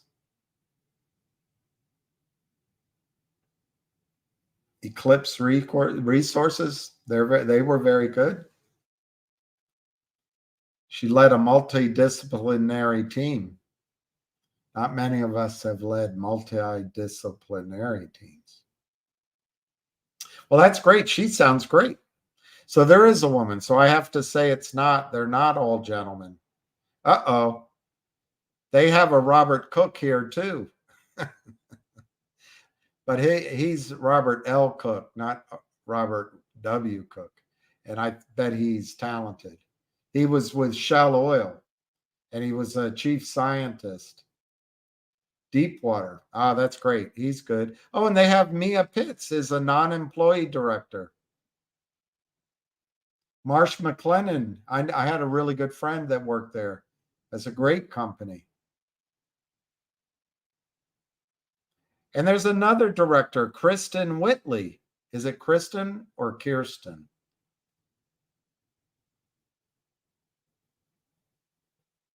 Whitley penned. That's great. All right, so it's not just men, it's men and women. Anyway, they wrote a fantastic response here. And I'm sorry that I shortchanged the women. When we first were following this, it was just men, but now at least that was my understanding. So I apologize. This is a tremendous letter. It's so polite, but it's so hard hitting. It's an iron fist and a velvet glove.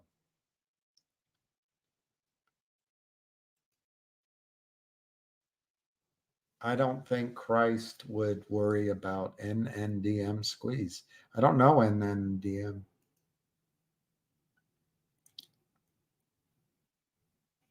Why did they wait until now? I don't think they waited very long at all.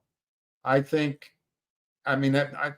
know the answer, CB, but it seems like FINRA answered Representative Norman's letter on January 31, it's dated.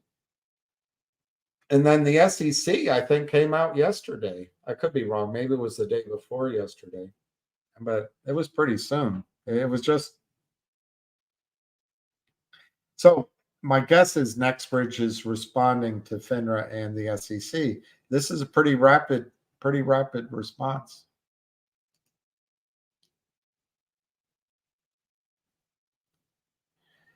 A great interview with Martin. I'm extremely Finger will be profitable this year.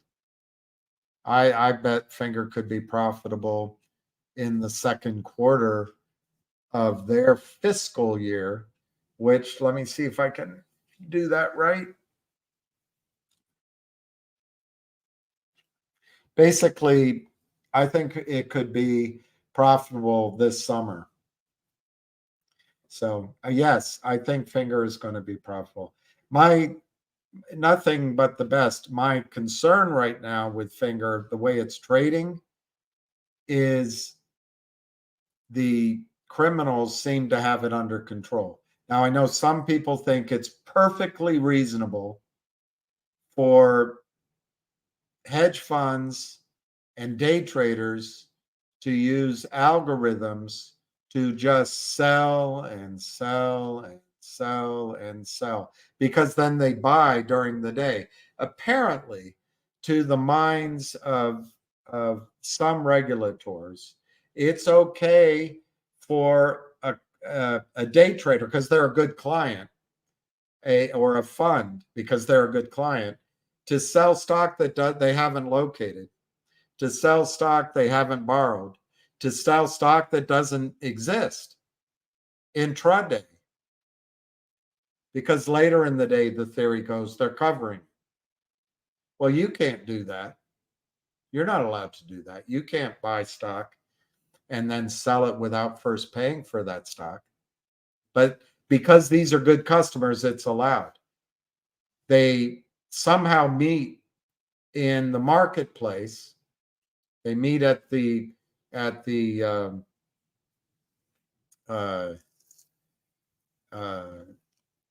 book maintained by the specialists. They don't exist anymore. And somehow they cross stock instantaneously. Somehow they meet. This is all fraud. But I think Finger, that is an aspect of what's happening to Finger now. But I also think there's just unlimited counterfeiting, initially from the clients that Jeff Easton parades around for, fronts for. So I just think right now there is some momentum which is in control of those, to me, criminals. What's the definition of a criminal? Someone that commits a crime. What's a crime? Breaking a securities law. But nothing but the best. I think Finger's going to have several meaningful and at least one that could be really big announcement over the next weeks, months. The question then becomes, though, can news stop the flood of counterfeit shares? Now, I believe that in addition to algorithmic trading, which I think should be illegal, why do you need high frequency trading on a stock that's under a micro cap, small cap stock? I don't understand it. If there were institutional buying of these shares, if there were trading desks of these shares, if Merrill Lynch's 20,000 brokers could recommend these shares to their clients, maybe it'd be a different story. But it's an open playing field where there's no buying. Every now and then there's some enthusiasm from an educated group of retail investors, but they run out of money eventually. But under $5, under $7, under $10, under $350 million, there is no buying.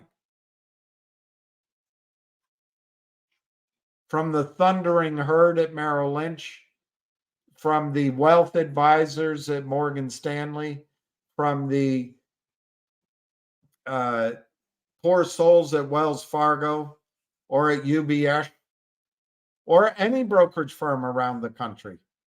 There's no buying. There's no research. There's no investment banking.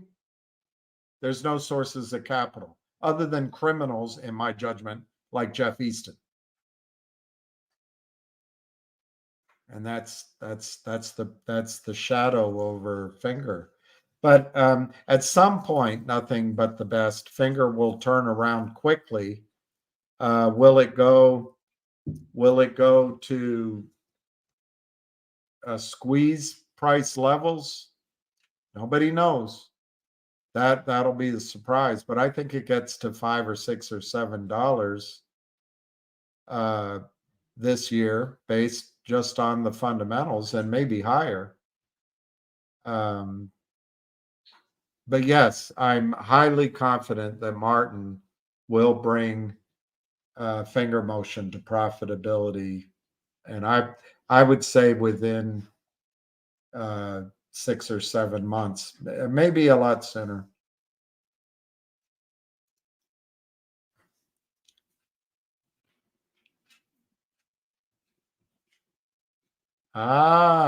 Not legal advice pointed something out. Let me go back to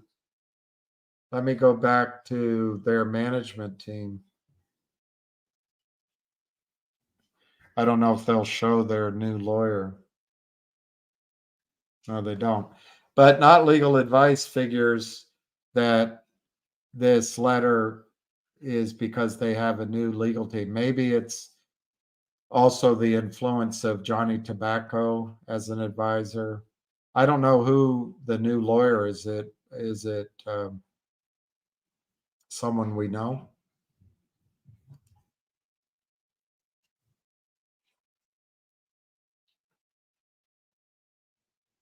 Well, all right, CB, that's one way of interpreting it. I sat there while he described it, and that I might be misreading your description. There are legacy suppliers or buyers who the telecommunications company are glad to do business with because they get paid, but they're not licensed. They're not licensed. Finger is licensed. Finger is licensed. And apparently, as I understand it, the government wants to move this business to licensed operators. And I think Martin Shen and his team has built trust over, I'm going to say a decade, but I might be slightly wrong, of operations in China. So they have built those relationships. I think Finger is of course, we live in the, swipe right, swipe left, deliver it by 2:00. I need my safe place. No white men can come into this world. But in a normal world, Finger Motion is a company who has built up those relationships, is a standing company ready to benefit from the growth in the world's largest economy of insurance, big data, telecommunications, to name three. So we want it all now. We want it now. Fingers down. What I think Finger has become is an investment, not a trade. Right now, I think it's an investment, not a trade. And it's pulled back. I don't see anything in the price action that makes it a trade right now, but it makes it a highly pounceable investment. Could it go lower? Yeah. Any stock you buy can go lower. And could they drive it back down to the low ones? Yes, I think they could. Because all the criminals have to do, or all the good clients that use algorithms and they're really good clients and they've got good attorneys, in a world where the regulators do not enforce the rules, competitive men and women, but mostly men, are going to break the rules.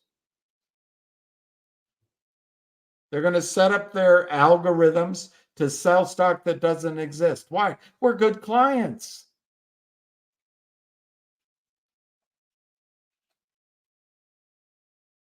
We'll buy it back later. Well, it's illegal. It's not allowed. It's allowed because they don't do anything about it. But it's not a level playing field. Every company gets destroyed. And that's your proof. Every single company Jeff Easton funds, and he doesn't fund, he's just a front for some criminal short selling LLCs. Every single one is destroyed.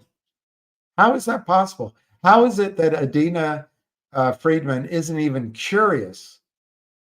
And she's not. She is a curious woman.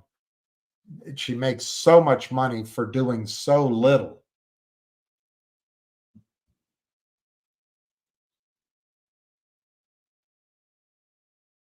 $28 or $26 million a year, $2 million a month for providing no service to anyone other than the criminals. She's bought off. She's bought off.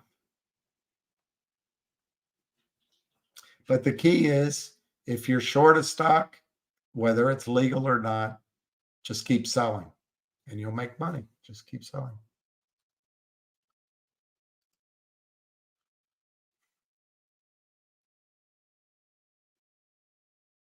Well, I agree with that. Martin didn't say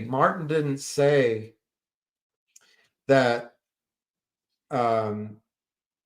it would be quick to move off legacy companies, CB.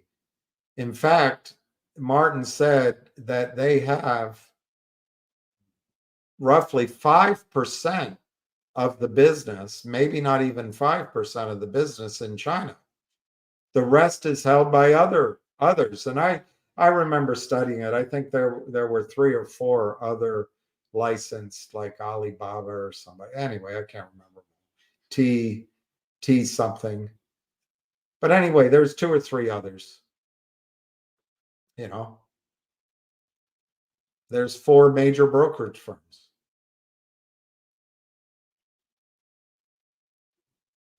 There's 3 self-regulatory organizations. I mean, there's competition. But the point is that Finger doesn't need to get 100% of the market. They have less than 5% now. If they go to 10%, they double their business. If somehow they got half of it, they'd be 10x or 15x. So point is, I don't believe that your focus, that getting the telecoms to move away from legacy to Finger's envelope, I don't, you may be right, but I just don't believe that's really a major issue. Finger is growing, and it goes state by state. I forget what they call their states, or province by province. They are growing, but they don't have to compete with these smaller legacy companies per se. Or they do, but there's plenty of business that they can go after. And they're having, as far as I can tell, no problem growing their book. But you might be right that the legacy companies are going to be there. The telecoms they just want to get paid, as Martin said. So I don't know. I don't know your point exactly. You're saying the legacy companies have more trust. Martin's been there, working there a decade or more, and Finger is in that position of trust. And the other thing in China, as Martin said on the interview, but they don't want any one company to be too big. Look what they did to Alibaba, whatever his name is. So I just don't see it as a fair hiccup for Finger at all. But I mean, that's why we have different opinions. And I'm not picking, by the way, I'm not saying it. I appreciate your observation. Just got my shares in TD account. Well, let me look and see if I got mine.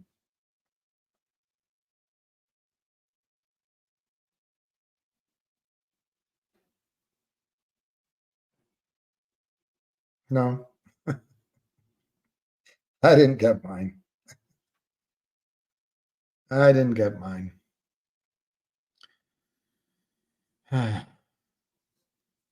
These are the deepest, most transparent capital markets in the world.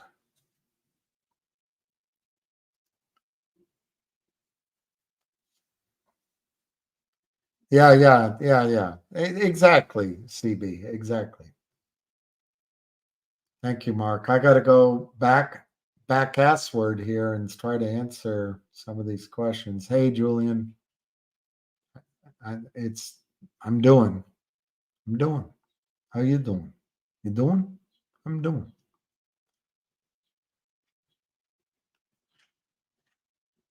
Well, I like this point of view, Kryptonian.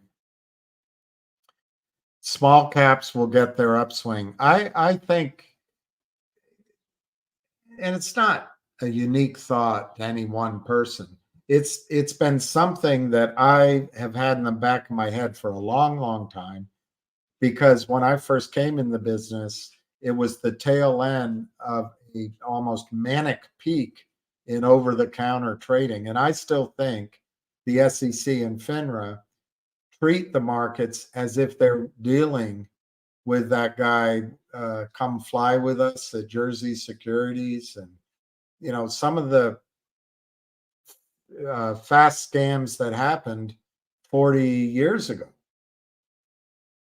It's just like Hillary Clinton, even though she was a Republican supporter as a young person for Barry Goldwater, she's now realizes that everyone that lives in a red state is Bull Connor. Yes, that's the way it was back when she didn't have a moral strength or moral courage, and I don't think she ever does. Bernie Sanders got arrested twice, for example, protesting in the civil rights era, and it still is. I'm not saying it's all perfect now, but it's changed. I'm not saying it's 100% great, but everything's changed. And I think I'm using that analogy because I think that's what's wrong with the mentality at the SEC and FINRA. They still see it as a CEO problem. And the criminals come on and talk about pump and dump. The pumping comes when Jeff Easton goes to, or Seth Kramer, Cigar Seth Kramer goes to a conference, slicked up, meets the CEO, says, yeah, we can help you with that. And then they start, that's the pump. And then the dump starts as soon as they can get back to the office. But I agree with you, Kryptonian. Lou Bravo, I think, was a seer of that exact thought. And it's something that I don't know if I would say I've been predicting, but I'm kind of attuned to the space because I think the over-the-counter markets, particularly if we or somebody could start an honest exchange, physical certificates only, or an honest fund, we could be the start of it. I think if we could fund one company honestly, doesn't mean it's necessarily going to make everyone a fortune, but no naked short selling, no algorithmic trading, none of that crap. If you want to buy it, cash on the barrel. You want to sell it, physical stock on the barrelhead, physical. And if need be, we'll keep a back office behind a vault where we keep all the certificates in everybody's names. But if we do it once, oh my gosh, there'd be so much business you couldn't say grace over it. And it would change the whole market. It would change the whole market. FINRA should be on every. I like that. They do come right at FINRA, TK16. I thought it was great. I think it is. Look, Rambutan, I can't give you personal financial advice, but if you're a punter, if you're trying to do a short squeeze, I think buying ZJYL right now, yes, I would do it. You're paying $13 a share. Adjusted, I don't know. That doesn't make sense to me. That adjusted 52-week range does not make sense to me. I'm showing a 484 low and a high of 509. It doesn't make sense to me. But anyway, I'm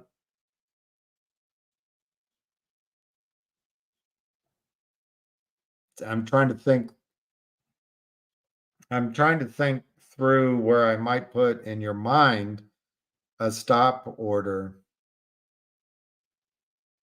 I don't know. I don't think I would. I would just buy it, realize it could pull back to, you know, they'll try to keep bringing it down.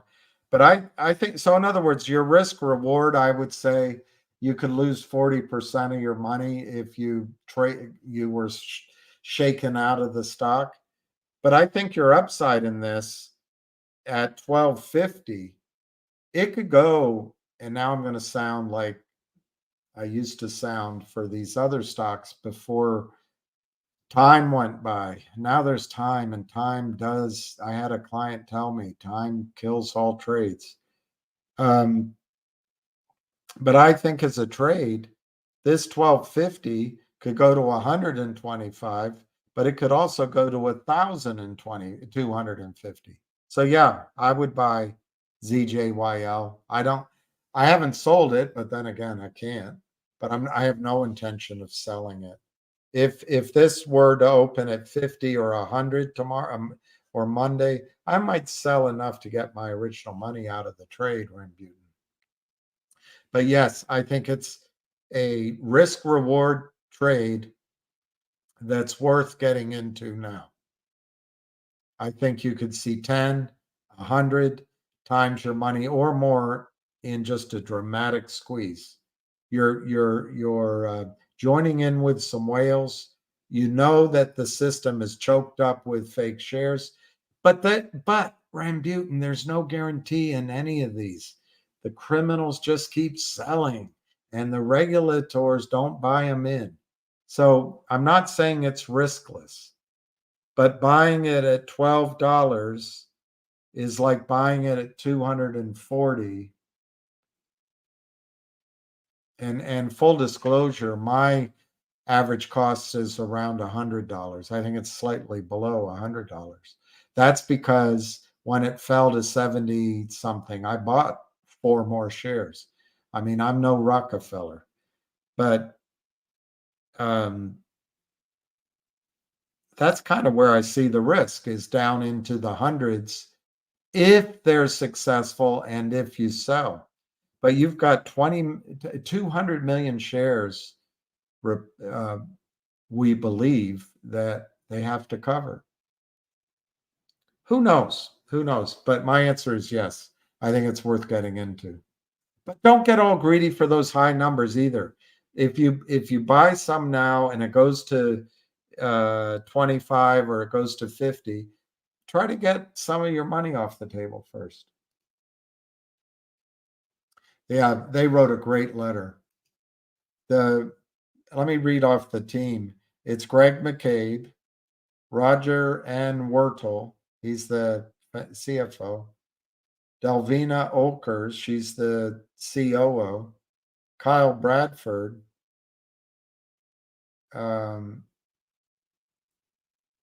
he's the executive vice president, drilling and construction. He's also from Eclipse Resources. And then Robert Lance Cook and Mia Pitts and Kristen Whitley. It's a great team. They wrote a great letter. Yeah, they haven't. I'm glad you put in a complaint, comfy chair.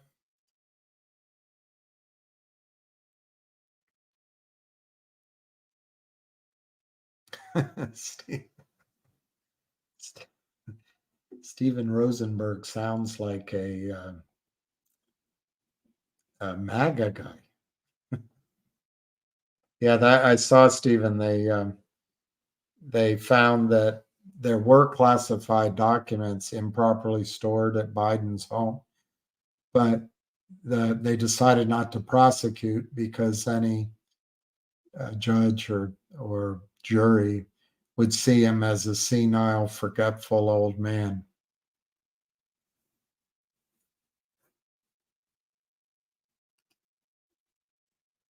Yeah, exactly. Vibrant capital markets means it vibrates back and forth between market maker to market maker as they play with each other. Yeah, I agree. This is a great letter. Great letter. Who told it was? Yeah, Robert, it is amazing letter. I love that letter. Absolutely love it.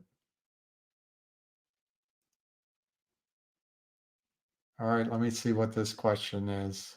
I've not been around for a while. Is GTI still a legit short play, or is it pretty much dead and time to move on? Well, I don't know how to answer that, Randy.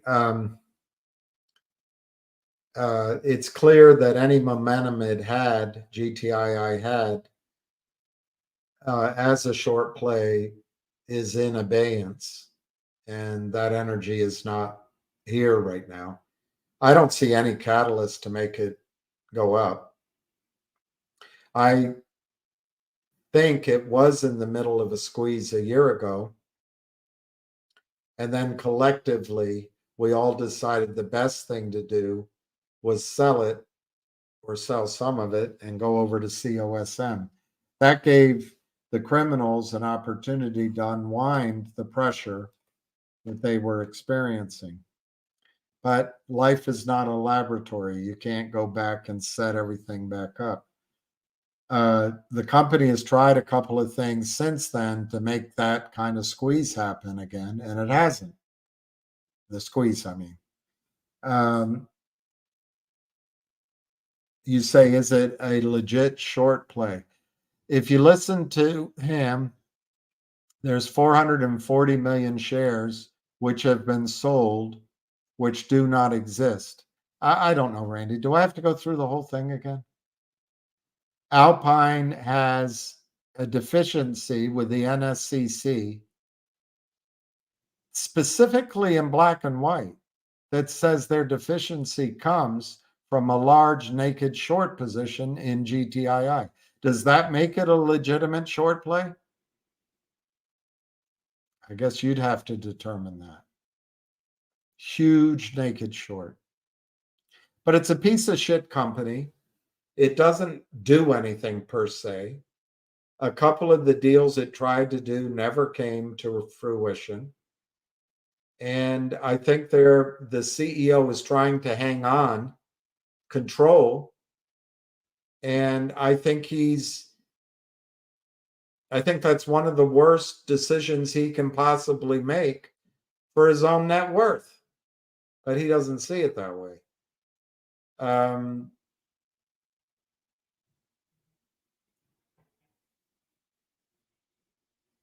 So, is it a legit short play? If Alpine goes down and somebody buys their position and no one's going to take it over, that would turn in a short squeeze of epic proportions if the size of the short that the NSCC put in writing in court exists. When is that going to happen? I think Alpine, their lawyers, could drag this out for another 18 months. So does that make it a short play? I don't know your definition. To me, there's no urgency to buy GTII as that you're going to miss out on a squeeze tomorrow. On the other hand, if you're willing to average in and buy over time, and no, Randy, the stock can go to 10 cents. It can go up too. It might be a good time to add to positions. But I've told you, I think there's some other stocks that are going to go first. I think the attention of the whales is on other stocks right now. So that's what the market is telling me. I'm guilty of this. We can believe the girl still loves us. She was so nice. She did all this. She did that. And now she's with that guy. But that can't really be true. She's got to still love me. Or we can believe our eyes. And Randy, GTII is not trading like a stock that wants to go. And so you want me to come on here and talk about GTII. Don't talk about Finger. Don't talk about ZJYL. Don't talk about GDC. Don't talk about a list of the other several stocks I did, which many of have not worked yet.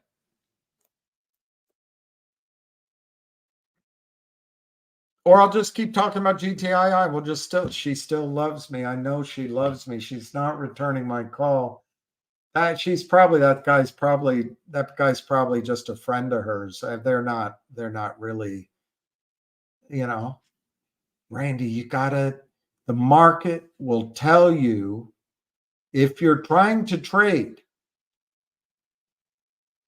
this with urgency. I'd say GTII, you're not necessarily going to get a squeeze anytime soon. Now, is it a legit short play?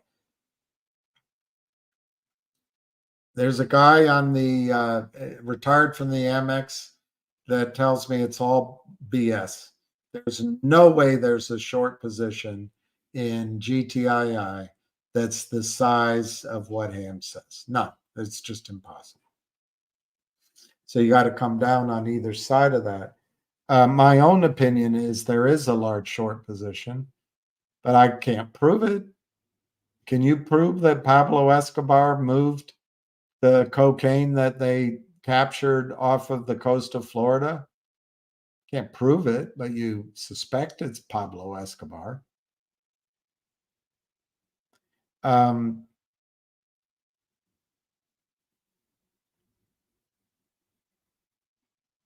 I would offset my view that there is a large short position, that a lot of time has gone by.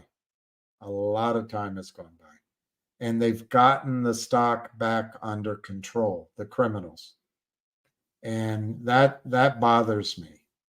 But what are the triggers, Randy?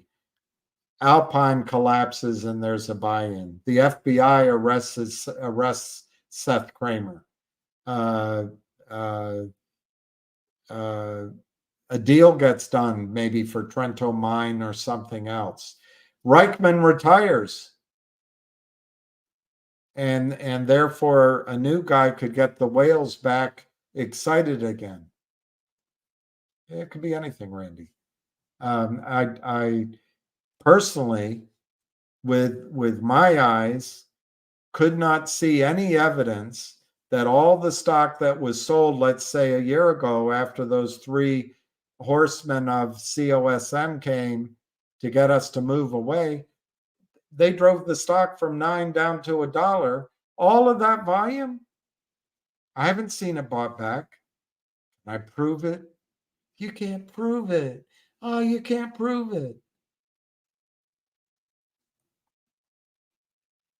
Jenny, who was that guy you were making out with? Oh, you're crazy.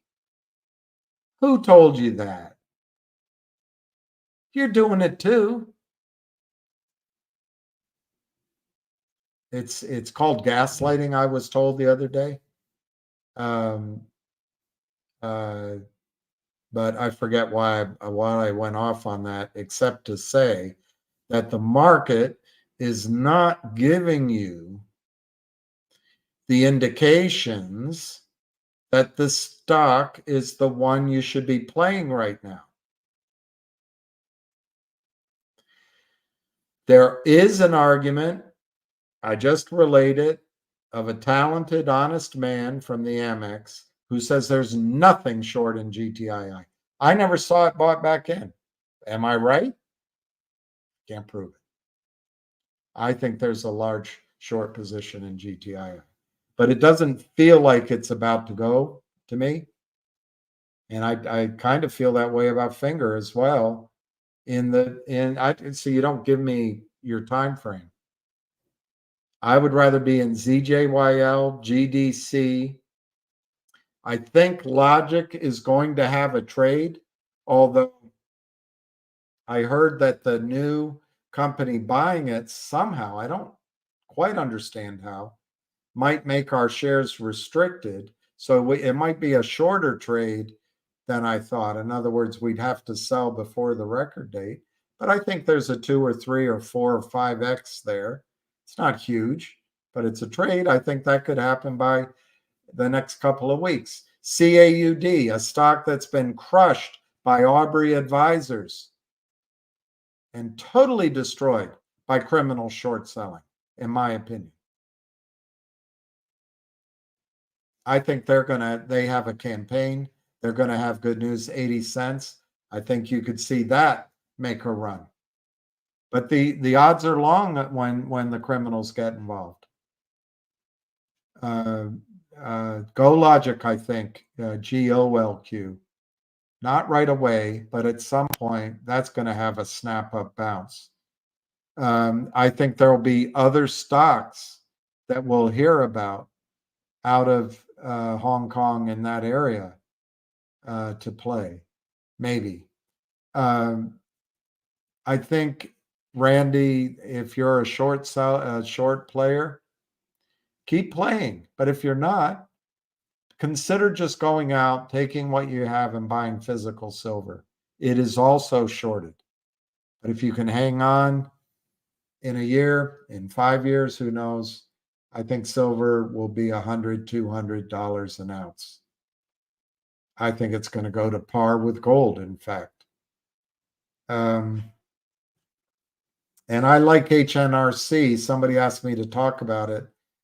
I like HNRC. It trades at such a disastrous price. I don't know where it closed. And I've got a new screen here, but it's basically just under 3 cents a share. But HNRC, they're going to distribute their ownership of HNRA, which I think is worth 7 to 10 cents a share. But they issued some more, HNRC issued some more shares. So maybe it's a little less than that. Let's call it 5. It's worth 5 cents a share. But that's a company with producing assets out of New Mexico. They're going to at least triple the value of those assets. It's all proven. It's producing. It's cash flowing.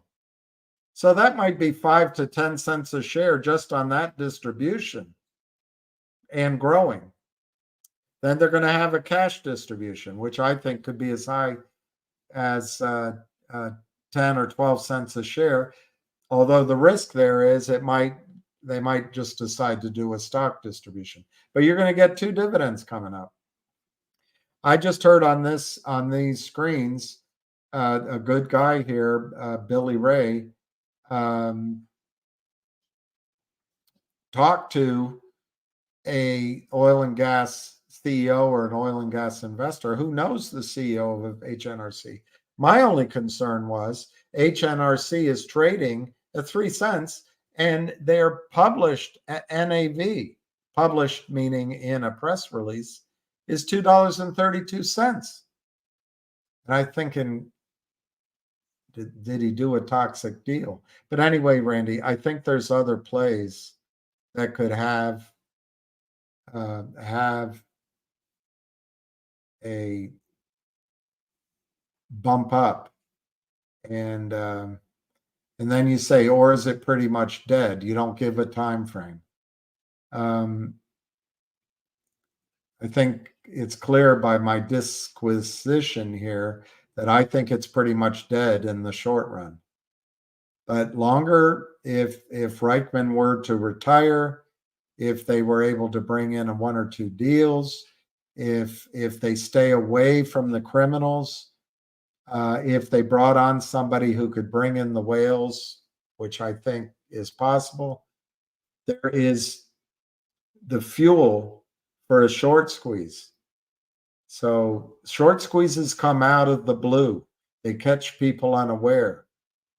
And I'm probably, particularly if GTII goes lower, which means since I'm saying it out here, it probably won't then. I'm going to probably add to it slowly, but I think there's shorter term plays, Randy. Doesn't mean GTII is dead. It just means I think ZJYL could be $1,000 in the next 2 weeks.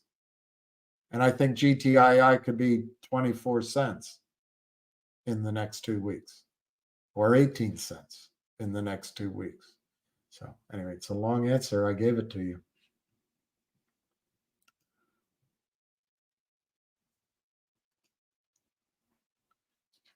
Amen. Amen.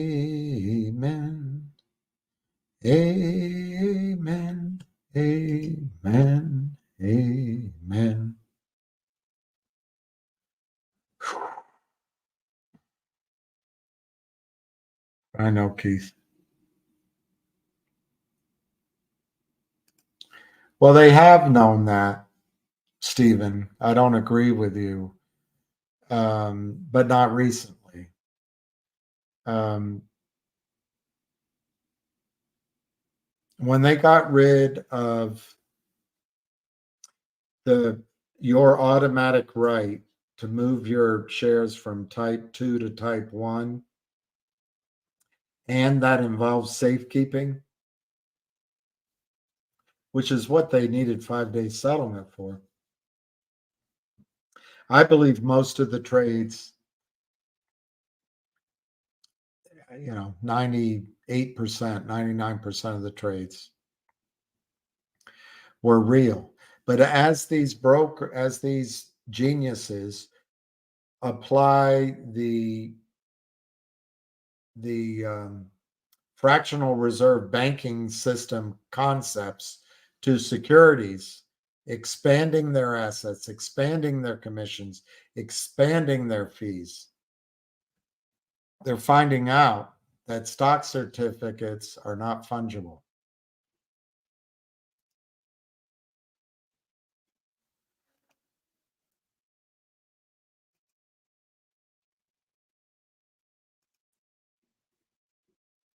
Oh, I've seen this, so I'll go back down to the bottom.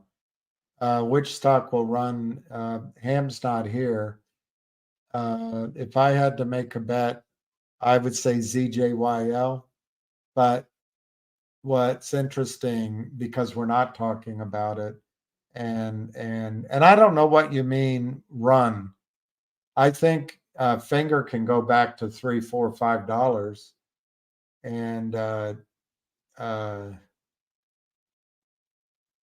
I can't think of anything that'll make GTII go up to $1, but maybe it can run to 30 cents or something. But anyway, GDC, I think GDC could just come out of the blue and surprise everybody. Ham doesn't follow it, but Logic is at 2.5 cents, 2 cents. I think Logic could be 5 cents next week. It could be 10 cents next week if they have an announcement next week. Maybe the announcement takes 2 weeks. That's not a huge trade, is it? But it's a trade. You can make 5 times your money and then come back and put it in GTII. I don't know why HNRC is sitting so dead, but I think if they made an announcement, it could go to 10 cents, 20 cents. If I had to pick one that's going to go first, ZJYL. One that's going to go next, GDC. Very short term, I'm talking about. All right, let me go down to the bottom, and then I'm going to hang up. Zero Barrel, wow. I can't tell any of that information on my screen.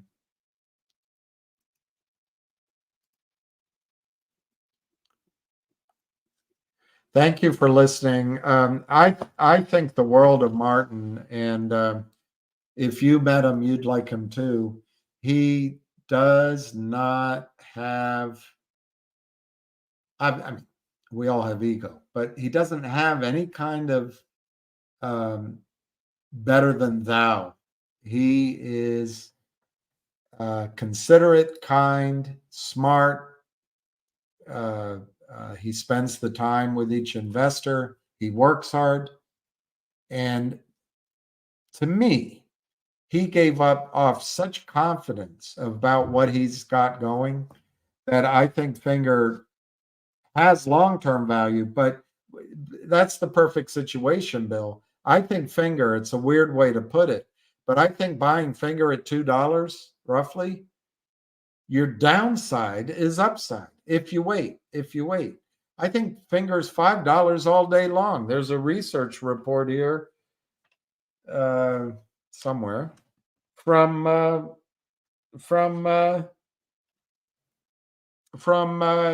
benchmark analysts. I don't know if I have it right here. No. It's not coming up quickly. So anyway, their number's $5. So I think Finger is a brilliant stock to buy. But we're all used to this. I'm not somebody who likes trading from one stock to the next stock to the next stock. And there's a chart and there's a this, and hey, did you see this one? And you saw that one. Oh my gosh, that one's up. I mean, I've done that in my life, but I don't want to sit in front of the screen. I couldn't be talking to you guys, but rather I like to know a story, know the individuals, know the concepts. I've never believed a spreadsheet in my life. I've never believed a presentation in my life. If I sit with someone, I get a measure of their commitment to what they're doing, then I that interests me. So anyway, once you know a company like Finger, to me, Bill, I think the stock's probably they're gonna try to get it lower. And then I hope I'm smart enough that I'll be able to add to my position in Finger, buy more. But I think that the shelf registration that was announced 9/11 is still in effect. Something I think will come from that.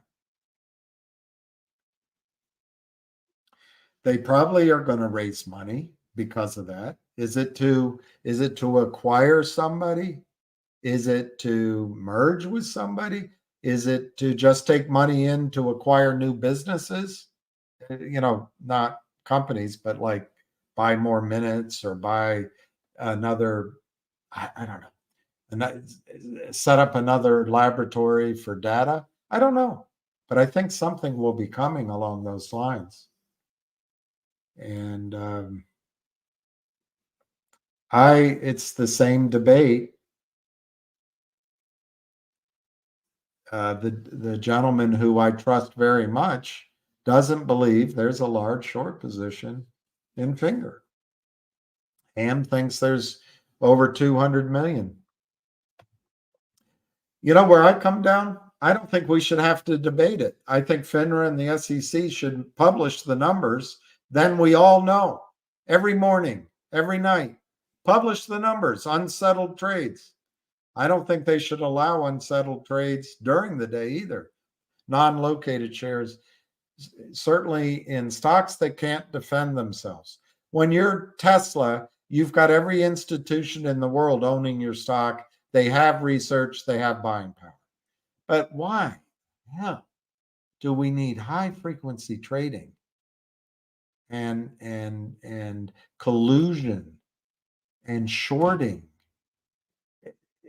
Why, with a market cap of 2 million, does some trader need to instantly sell stock and sell it over and over again without taking time to locate her shares? Why? Anyway.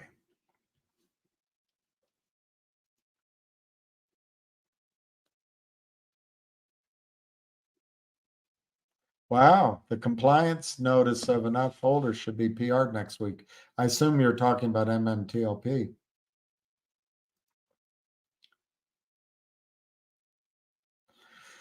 Well, I think Grasparino is typical of a lot of people on Wall Street, and I have been in all situations. I still go through, even with a company I raised money for, I still have to deal with at arm's length people I think are questionable, and then I still have to deal with trust issues and all of that. But don't assume that, for example, a guy like Norman, Representative Norman, thinks anything good about Grasparino.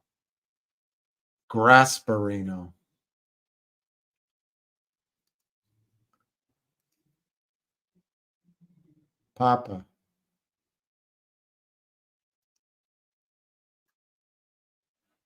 Well, that's a lot of money, but don't be worried, Bill. I wouldn't, I mean, there's a chance it goes lower, but I wouldn't sell the stock now because I think good news is coming. One thing you could do on Finger is sell short-term calls, but the risk is if it runs, you lose your stock. But years ago, actually, but it was 2000, 2002, 2000, anyway, the tech market went to a high in March and then it collapsed. And my friend from London was calling, you got to buy this, you got to buy that, you got to buy that. So I bought like 6 or 8 stocks because and I paid the exact high on all of them. I literally within 1 or 2 days of the high, they all collapsed. But I did what I'm telling you. I started selling calls against each of them, but short term. So I would go out, get 25 cents premium, 50 cents premium on a 2-week call or even a 1-week call. I'd get 10 cents because what I didn't want is my stock to get traded away, but I knew I was running that risk. I did that for about 6 months and I got to break even and I sold everything. I might have made 10%, 5% of my money. But anyway, that's a blessing with Finger. You can sell calls against your position, not your whole position, but 500 shares, sell 5 calls, or sell 2,500 calls of the, I don't know, the February 6s. Or 5s, but there might not be a lot of premium there. And then what you do when you sell them, what I did anyway, as soon as they collapsed in value, the time premium collapsed, I'd buy them back. I wouldn't leave them out there. I wouldn't try to get, in other words, let's say I sold a 2-week call at 75 cents and we got into the second week and the call was trading 5 cents to 10 cents. I didn't wait till expiry to get 0. I just bought it back at 10 cents so that I didn't have the risk. I was very opportunistic, but you can do that with Finger. Well, don't be a dummy. So, Bill Michael, perhaps if you followed my advice, you'll be a dummy. It doesn't sound like you have the urgency to risk the position. So don't listen to me. Don't be a dummy. Oh, I want to go watch Tucker. All right, let's hang up and watch Tucker. Unless you want to watch it here together. Do I have to be a member of his? Do I have to be a member of his? Do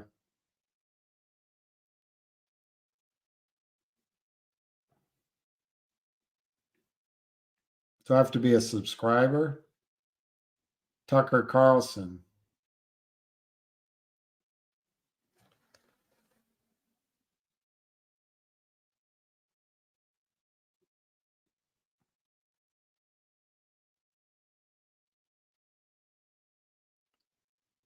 Well, where's his? All right, we're here to interview the president of Russia, Vladimir Putin. We'll be doing that soon. All right, let me just put it on the speaker. We can listen to it together. If you want to watch him, you got to go. Why not? There'll be 5 of you wanting to watch it with me, but battery 90%. Why not? Connected to Bill's iPhone. There are risks to conducting an interview like this, obviously. So we've thought about listen it to carefully Tucker. over many Tucker months. C. Here's why we're doing it. First, because it's our job. We're in journalism. Our duty is to inform people. 2 years into a war that's reshaping the entire world, I love Most you. Americans are not informed. They have no real idea what's happening in this region, here in Russia or 600 miles away in Ukraine. But they should know. They're paying for much of it All right. in ways So they might not fully my yet perceive. formal talk is The war in over, but Ukraine we'll is a listen human to disaster. Tucker together, It's left hundreds of and thousands then we of can people talk dead, about it if an you entire want. generation of young Ukrainians. It But has you don't have to depopulated keep the largest listening to me. country I in Europe. like to listen to this But the interview. long-term effects Remember are even this more I put profound. up. This war has utterly reshaped the global military and trade alliances. And the sanctions that followed have as well. And in total, they have upended the world economy. Let's The see how much post-World of War this II they do. economic order, the system that guaranteed prosperity in the West for more than 80 years, is coming apart very fast, and along with it, the dominance of the US dollar. These are not small changes. They are history-altering developments. They will define the lives of our grandchildren. Most of the world understands this perfectly well. They can see it. Ask anyone in Asia or the Middle East what the future looks like. And yet the populations of the English-speaking countries seem Can't mostly really hold unaware. this up. They think that as nothing has really changed. And they think that because no one has told them the truth. Their media outlets are corrupt. They lie to their readers and viewers. And they do that mostly by omission. For example, since the day the war in Ukraine began, American media outlets have spoken to scores of people from Ukraine, and they've done scores of interviews with Ukrainian President Zelensky. We ourselves have put in a request for an interview with Zelensky, and we hope he accepts. But the interviews he's already done in the United States are not traditional interviews. They are fawning pep sessions specifically designed to amplify Zelensky's demand that the U.S. enter more deeply into a war in Eastern Europe and pay for it. That is not journalism. It is government propaganda, propaganda of the ugliest kind, the kind that kills people. At the same time, our politicians and media outlets have been doing this, promoting a foreign leader like he's a new consumer brand. Not a single Western journalist has bothered to interview the president of the other country involved in this conflict, Vladimir Putin. Most Americans have no idea why Putin invaded Ukraine or what his goals are now. They've never heard his voice. That's wrong. Americans have a right to know all they can about a war they're implicated in, and we have the right to tell them about it because we are Americans too. Freedom of speech is our birthright. We were born with the right to say what we believe. That right cannot be taken away no matter who is in the White House. But they're trying anyway. Almost 3 years ago, the Biden administration illegally spied on our text messages and then leaked the contents to their servants in the news media. They did this in order to stop a Putin interview that we were planning. Last month, we're pretty certain they did exactly the same thing once again. But this time, we came to Moscow anyway. We are not here because we love Vladimir Putin. We are here because we love the United States, and we want it to remain prosperous and free. We paid for this trip ourselves. We took no money from any government or group, nor are we charging people to see the interview. It is not behind a paywall. Anyone can watch the entire thing, shot live to tape and unedited, on our website, tuckercarlson.com. Amazing. Elon Musk, to his great credit, has promised not to suppress or block this interview once we post it on his platform, X, and we're grateful for that. Western governments, by contrast, will certainly do their best to censor this video on other less principled platforms because that's what they do. They are afraid of information they can't control. But you have no reason to be afraid of it. We are not encouraging you to agree with what Putin may say in this interview, but we are urging you to watch it. You should know as much as you can. And then, like a free citizen and not a slave, you can decide for yourself. Exactly. Thanks. We're in Moscow tonight. We're here to interview the president of Russia, Vladimir Putin. We'll be doing that soon. There are risks to conducting an interview like this, obviously. All right, so I'm on. So I guess I should go to Tucker Carlson website. That was just the introduction on Twitter.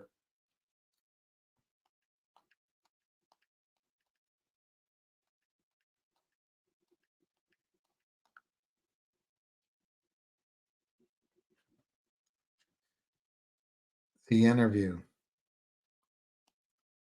Okay. The following is an interview with the president of Russia, Vladimir Putin, shot February 6, 2024 at about 7 p.m. in the building behind us, which is, of course, the Kremlin. The interview, as you will see if you watch it, is primarily about the war in progress, the war in Ukraine, how it started, what's happening, and most pressingly, how it might end. One note before you watch. At the beginning of the interview, we asked the most obvious question, which is, why did you do this? Did you feel a threat, an imminent physical threat? And that's your justification. And the answer we got shocked us. Putin went on for a very long time, probably half an hour, about the history of Russia going back to the 8th century. I've done that And here.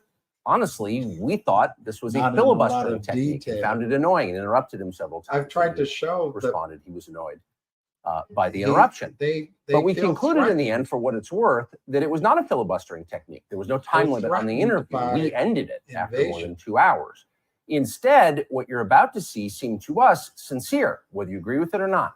Vladimir Putin believes that Russia has a historic claim to parts of Western Ukraine. So our opinion would be to view it in that light as a sincere expression of what he thinks. And with that, here it is. All right, here it goes. Mr. This President, is like thank you. football. On me. February 22nd, 2022, you addressed your country in a nationwide address when the conflict in Ukraine started. And you said that you were acting because you had come to the conclusion that the United States, through NATO, might initiate a, quote, surprise attack on our country. And to American ears, that sounds paranoid. Tell us why you believe the United States might strike Russia out of the blue. How did you conclude that? It's not that America, the United States, was going to launch a surprise strike on Russia. I didn't say that. Are we having a talk show or a serious conversation? Here's the quote. Thank you. It's a formidable series. Because your basic education is in history, as far as I understand. Yes.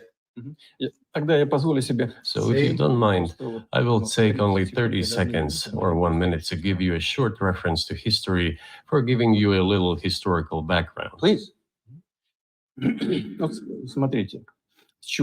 look where our relationship with Ukraine started from.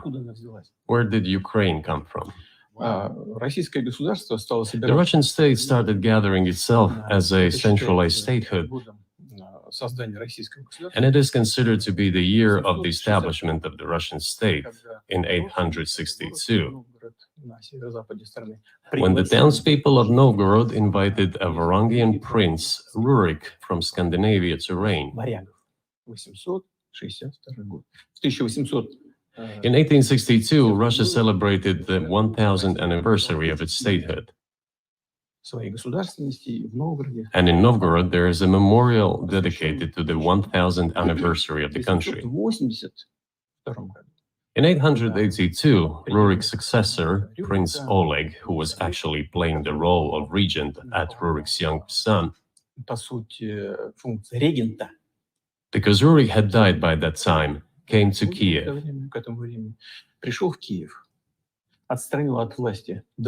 He ousted two brothers who apparently had once been members of Rurik's squad. So Russia began to develop with two centers of power, Kiev and Novgorod. The next very significant date in the history of Russia was 988.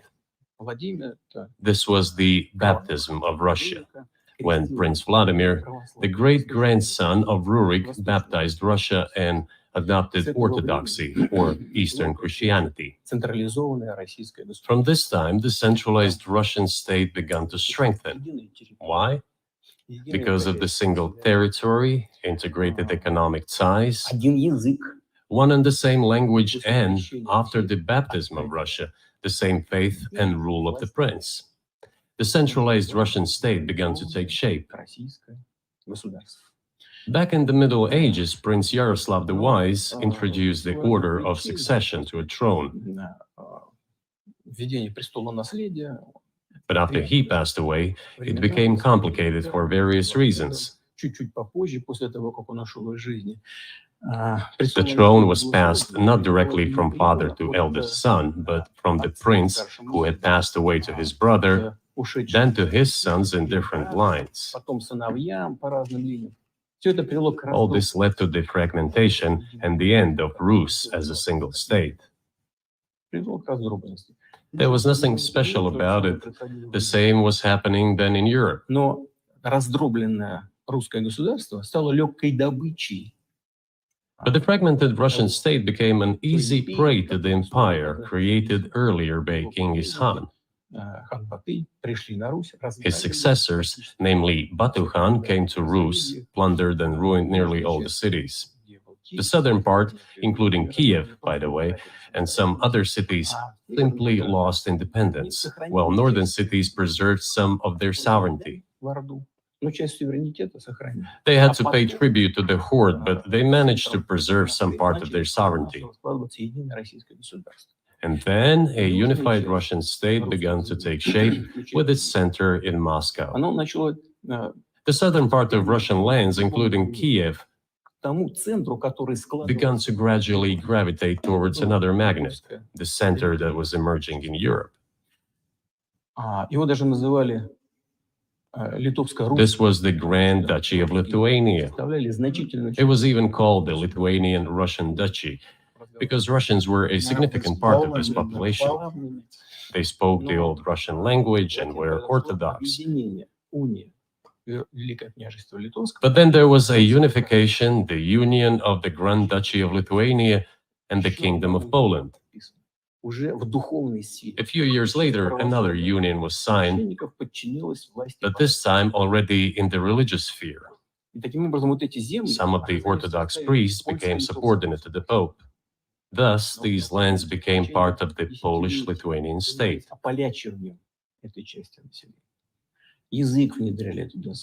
During decades, the Poles were engaged in Polonization of this part of the population.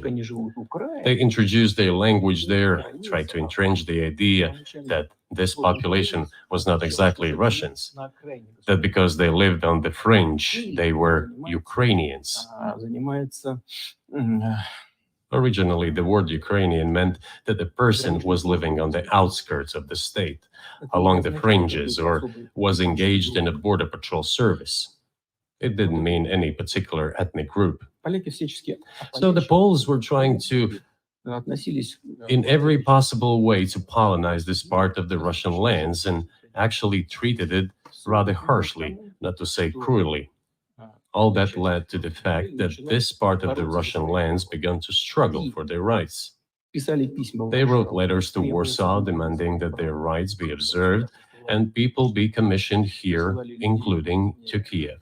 I beg your pardon, can you tell us what period? I'm losing track of where in history we are. The Polish oppression of Ukraine. It was in the 13th century. Yeah, 1200. В 13 веке. Это было в 13 веке. Значит, и Now I will tell you what happened later дальше и назову даты, чтобы не было путаницы. and give the dates so that there is no confusion. В 1600, And in 1654, even a bit earlier, чуть раньше даже, люди, которые контролировали the власть, people who were in control of the authority over that part of the Russian lands чтобы присылали к ним addressed Warsaw, I repeat, demanding that they send them to rulers of Russian origin and Orthodox faith. When Warsaw did not answer them, and in fact rejected their demands, they turned to Moscow, so that Moscow took them away. чтобы вы не думали, что я что-то придумал. So that you don't think that I'm inventing things, I'll give you these documents. Well, it doesn't sound like you're inventing it. I'm not sure why it's relevant to what happened 2 years ago. Но все-таки But still, документы из архива. these are documents from the archives, copies. Здесь письма. Take 'em. Here are the letters from Bogdan Khmelnytsky, Take 'em, Tucker. the man who then controlled the power in this part of the Russian lands Варшаву. that is now called Ukraine. He wrote to Warsaw demanding that their rights be upheld, С просьбой взять их. and after being refused, he began to write letters to Moscow, asking to take them under the strong hand of the Moscow Tsar. There are copies of these documents. I will leave them for your good memory. There is a translation into Russian. You can translate it I into would have English later. taken. Russia would not agree to admit them straight away, assuming that the war with Poland would start. Nevertheless, in 1654, the Pan-Russian Assembly of top clergy and landowners, headed by the Tsar, which was the representative body of the power of the old Russian state, decided to include a part of the old Russian lands into Moscow Kingdom. As expected, the war with Poland began. It lasted 13 years, and then in 1654, a truce was concluded. And 32 years later, I think, a peace treaty with Poland, which they called Eternal Peace, was signed. And these lands, the whole left bank of Dnieper, including Kiev, went to Russia. And the whole right bank of Dnieper remained in Poland.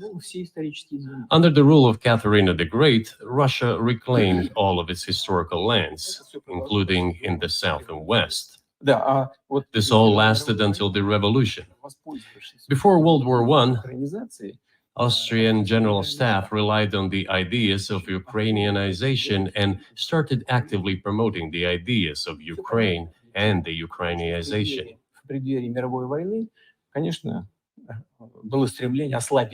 Their motive was obvious. Just before World War I, they wanted to weaken the potential enemy and secure themselves favorable conditions in the border area. So the idea which had emerged in Poland that people residing in that territory were allegedly not really Russians, but rather belonged to a special ethnic group, Ukrainians, started being propagated by the Austrian General Staff. As far back as the 19th century, theorists calling for Ukrainian independence appeared. All those, however, claimed that Ukraine should have a very good relationship with Russia. They insisted on that. After the 1917 revolution, the Bolsheviks sought to restore the statehood, and the civil war began, including the hostilities with Poland. In 1921, peace with Poland was proclaimed, and under that treaty, the right bank of Dnieper River once again was given back to Poland. In 1939, after Poland cooperated with Hitler, it did collaborate with Hitler, you know? Hitler offered Poland peace and a treaty of friendship. An alliance demanding in return that Poland give back to Germany the so-called Danzig corridor, which connected the bulk of Germany with East Prussia and Königsberg.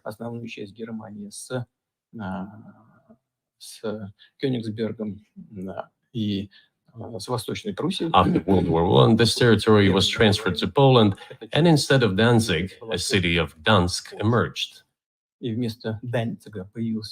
Hitler asked them to give it amicably, but they refused. Of course. Still, they collaborated with Hitler and engaged together in the partitioning of Czechoslovakia. But may I ask you, you're making the case that Ukraine, certainly parts of Ukraine, Eastern Ukraine, is in effect Russia has been for hundreds of years.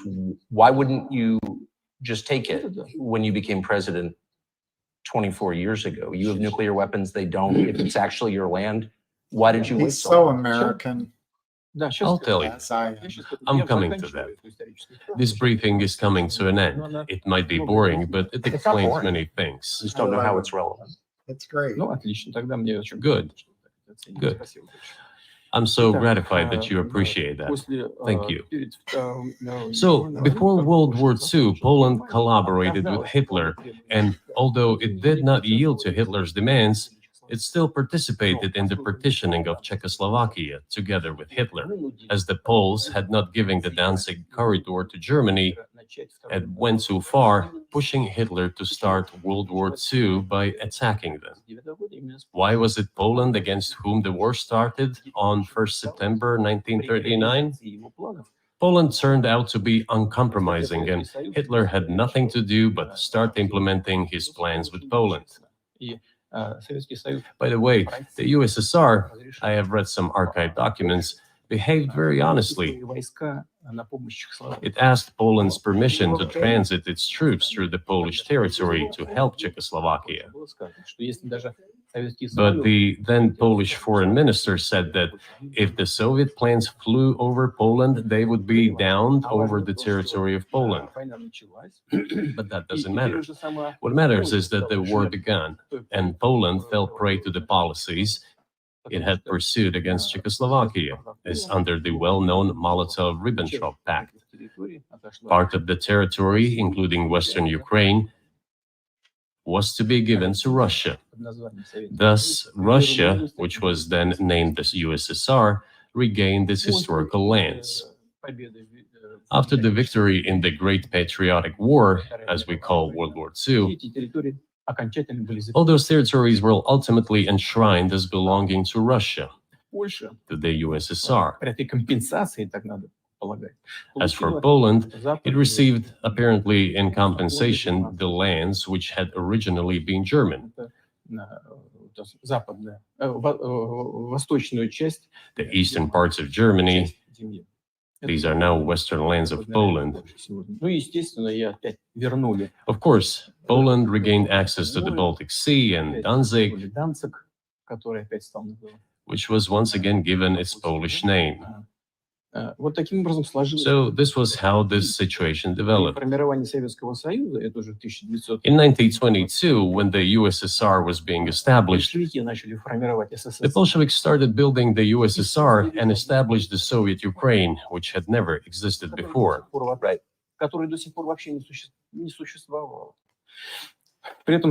Stalin insisted that those republics be included in the USSR as autonomous entities. For some inexplicable reason, Lenin, the founder of the Soviet state, insisted that they be entitled to withdraw from the USSR. And again, for some unknown reasons, he transferred to that newly established Soviet Republic of Ukraine some of the lands together with people living there, even though those lands had never been called Ukraine, and yet they were made part of that Soviet Republic of Ukraine. Those lands included the Black Sea region, which was received under Catherine the Great, and which had no historical connection with Ukraine whatsoever.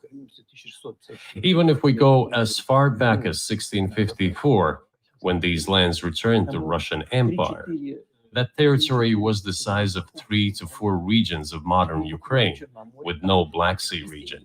That was completely out of the question. In 1654. Exactly. You obviously have encyclopedic knowledge of this region, but why didn't you make this case for the first 22 years as president that Ukraine wasn't a real country? The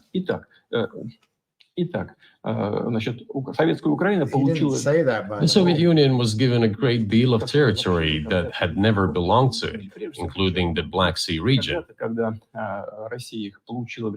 At some point, when Russia received them as an outcome of the Russo-Turkish Wars, they were called New Russia or Novorossiya.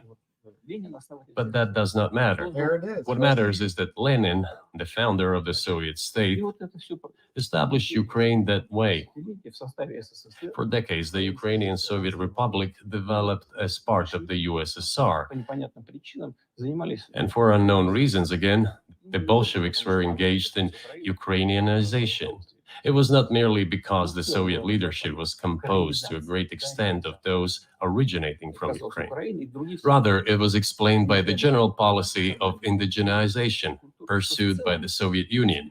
Same things were done in other Soviet republics. This involved promoting national languages and national cultures, which is not a bad in principle. That is how the Soviet Ukraine was created.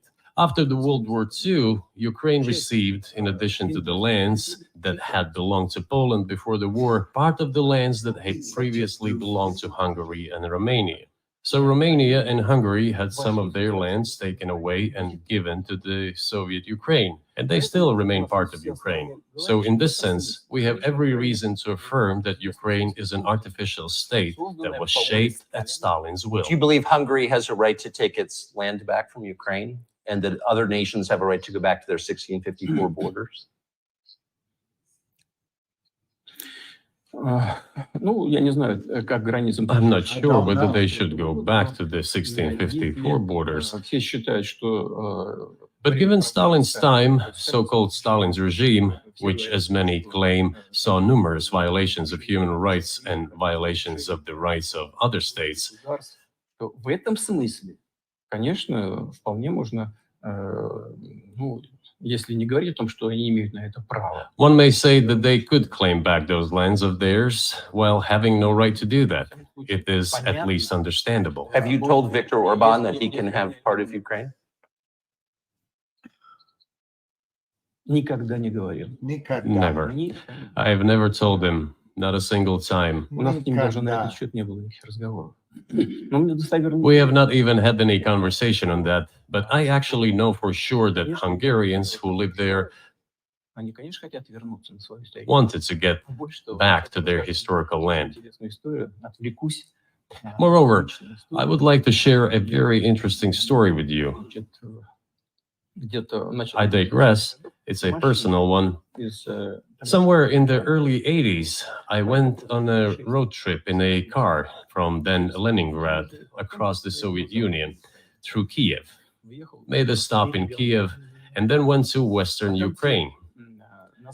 I went to the town of Beregovoye, and all the names of towns and villages there were in Russian and in a language I did not understand, in Hungarian, in Russian and in Hungarian, not in Ukrainian, in Russian and in Hungarian.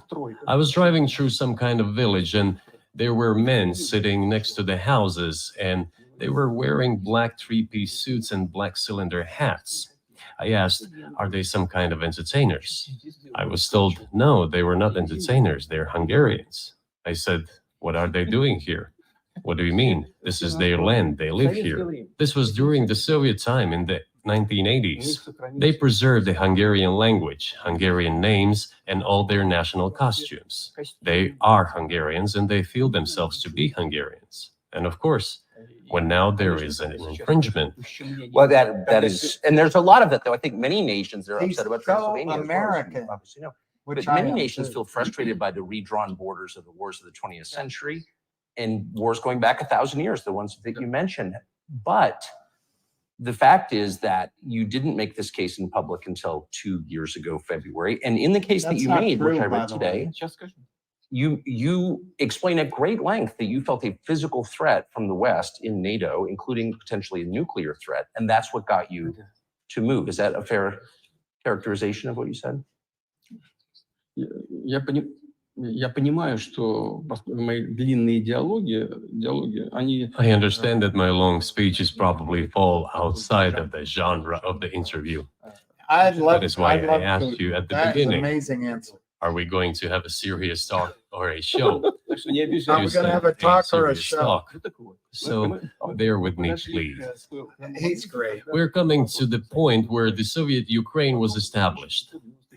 Then in 1991, the Soviet Union collapsed, Young punk. and everything that Russia had generously bestowed on Ukraine was dragged away by the latter.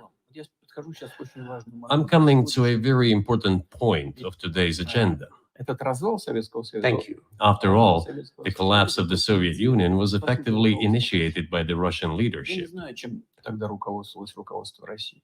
Но I do not understand what the Russian leadership was guided by at the time, but I suspect there were several reasons to think everything would be fine. первое. Ну, во-первых, я думаю, что руководство России исходило из того, что фундаментальные... I think that then Russian leadership believed that the fundamentals of the relationship between Russia and Ukraine were, in fact, a common language. More than 90% of the population there spoke Russian. Третьего какие-то родственные связи. Family ties. Every third person there had some kind of family or friendship ties. Common culture, common history. Finally, common faith, coexistence with a single state for centuries, and deeply interconnected economies. Экономика очень сильно взаимосвязана. All of these were so fundamental. All these elements together make our good relationships inevitable. Я хочу, чтобы вы, как американские граждане, чтобы The second point is a very important one. прежнее российское руководство... I want you, as an American citizen, and your viewers to hear about this as well. Больше никаких The former Russian leadership assumed that the Soviet Union had ceased to exist, and therefore there were no longer any ideological dividing lines. Инициативно пошла даже на развал Советского Союза. Russia even agreed voluntarily and proactively to the collapse of the Soviet Union, Называемом and believed that this would be understood by the so-called civilized West as an invitation for cooperation and вот чего association. ожидала Россия.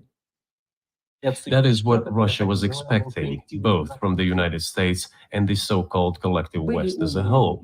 В том числе и в Германии. Эгон Барр. There were smart people, including in Germany, Egon Bahr, a major politician of the Social Democratic Party, who insisted in his personal conversations with the Soviet leadership on the brink of the collapse of the Soviet Union that a new security system should be established in Europe. Помочь объединиться Германии, но Help should be given to unify Germany, but a new system should be also established to include the United States, Canada, Russia, and other Central European countries. Yes. But NATO needs not to expand. That's what he said.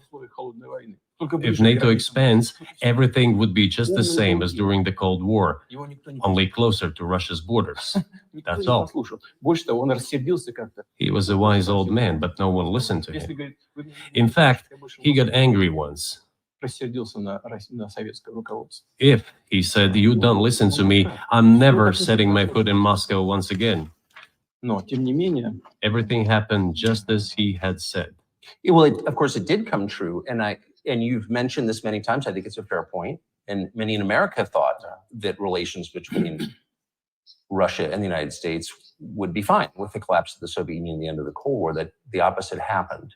But you've never explained why you think that happened, except to say that the West fears a strong Russia, but we have a strong China the West does not seem very afraid of. What about Russia, do you think, convinced policymakers they had to take it down? Запад боится сильного Китая больше, Terrible чем question. сильной России. The West is afraid of strong China more than it fears a strong Russia, because Russia has 150 million people and China has 1.5 billion population, and its economy is growing by leaps and bounds, or 5% a year. It used to be even more. But that's enough for China. As Bismarck once put it, potentials are the most important. China's potential is enormous. It is the biggest economy in the world today in terms of purchasing power parity and the size of the economy. It has already overtaken the United States quite a long time ago, and it is growing at a rapid clip. Let's not talk about who is afraid of whom. Let's not reason in such terms. And let's get into the fact that after 1991, when Russia expected that it would be welcomed into the brotherly family of civilized nations, nothing like this happened. You tricked us. I don't They mean tricked you us. personally when I say you. Of course, I'm talking about the United States. The promise Did was you that hear NATO would not expand That's eastward, true. but it happened 5 times. There were 5 waves of expansion. We tolerated all that. We were trying to persuade them. We were saying, please don't. We are as bourgeois now as you are. We are market economy and there's no communist party power. Let's negotiate. Moreover, I have also said this publicly before. Был момент, когда There was a moment when серая кошка пробежала. a certain rift started growing between us. Помните, уступал? Before that, Yeltsin came to the United States. Remember, he spoke in Congress and said the good words. God bless America. Everything he said were signals. Let us in. Remember the developments in Yugoslavia before the Yeltsin was lavished with praise? As soon as the developments in Yugoslavia started, he raised his voice in support of Serbs, and we couldn't but raise our voices for Serbs in their defense. I understand that there were complex processes underway there. I do. But Russia could not help raising its voice in support of Serbs, because Serbs are also a special and close to us nation. with Orthodox culture and so on. It's a nation that has suffered so much for generations. Well, regardless, what is important is that Yeltsin expressed his support. What did the United States do? In violation of international law and the UN Charter, it started bombing Belgrade. It was the United States that let the genie out of the bottle. Moreover, when Russia protested and expressed its resentment, what was said? The UN Charter and international law have become obsolete. Now everyone invokes international law, but at that time they started saying that everything was outdated. Everything had to be changed. Indeed, some things need to be changed, as the balance of power has changed. It's true, but not in this manner. Yeltsin was immediately dragged through the mud, accused of alcoholism, of understanding nothing, of knowing nothing. He understood everything, I assure you. Well, I became president in 2000. I thought, okay, the Yugoslav issue is over, but we should try to restore relations. Let's reopen the door that Russia had tried to go through. And moreover, I said it publicly, I can reiterate. At a meeting here in the Kremlin with the outgoing President Bill Clinton, right here in the next room, I said to him, I asked him, Bill, do you think if Russia asked to join NATO, do you think it would happen? Suddenly he said, you know, it's interesting. I think so. But in the evening, when we met for dinner, he said, you know, I've talked to my team. No, it's not possible now. You can ask him. I think he will watch our interview. He'll confirm it. I wouldn't have said anything like that if it hadn't happened. Okay. Were you well, sincere? It's impossible now. Would you have joined NATO? Look, I asked the question, is it possible or not? And the answer I got was no. If I was insincere in my desire to find out what the leadership position was... But if he had said yes, would you have joined NATO? If he had said yes, the process of rapprochement would have commenced, and eventually it might have happened if we had seen some sincere wish on the other side of our partners. But it didn't happen. Well, no means no. Okay, fine. Why do you think that is? Just to get to motive. I know you're clearly bitter about it. I understand. He's not But bitter. why do you think the West rebuffed you then? Come Why on, the Tucker. hostility? Why did the end of the Cold War not fix the relationship? What motivates this from your point of view? Because we lied to him. You said I was bitter about the answer. No, it's not bitterness. It's just a statement of fact. We're not bride and groom, bitterness, resentment. It's not about those kind of matters in such circumstances. I love Putin. We just realized we weren't welcome there, that's all. Okay, fine. But let's build relations in another manner. Let's look for common ground elsewhere. Why we received such a negative response, you should ask your leaders. I can only guess why. Too big a country with its own opinion and so on. And the United States, I have seen how issues are being resolved in NATO. I will give you another example now concerning Ukraine. The US leadership exerts pressure, and all NATO members obediently vote, even if they do not like something. Now, I'll tell you what happened in this regard with Ukraine in 2008, although it's being discussed. I'm not going to open a secret to you, say anything new.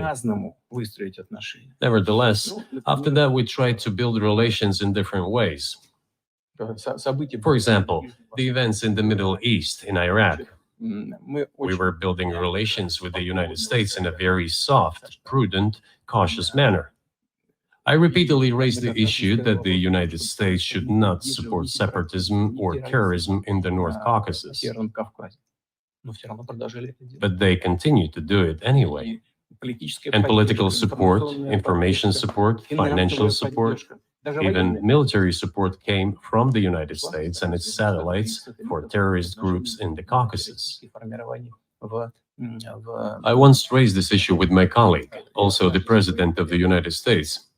He says, it's impossible. Do you have proof? I said, yes. I was prepared for this conversation, and I gave him that proof.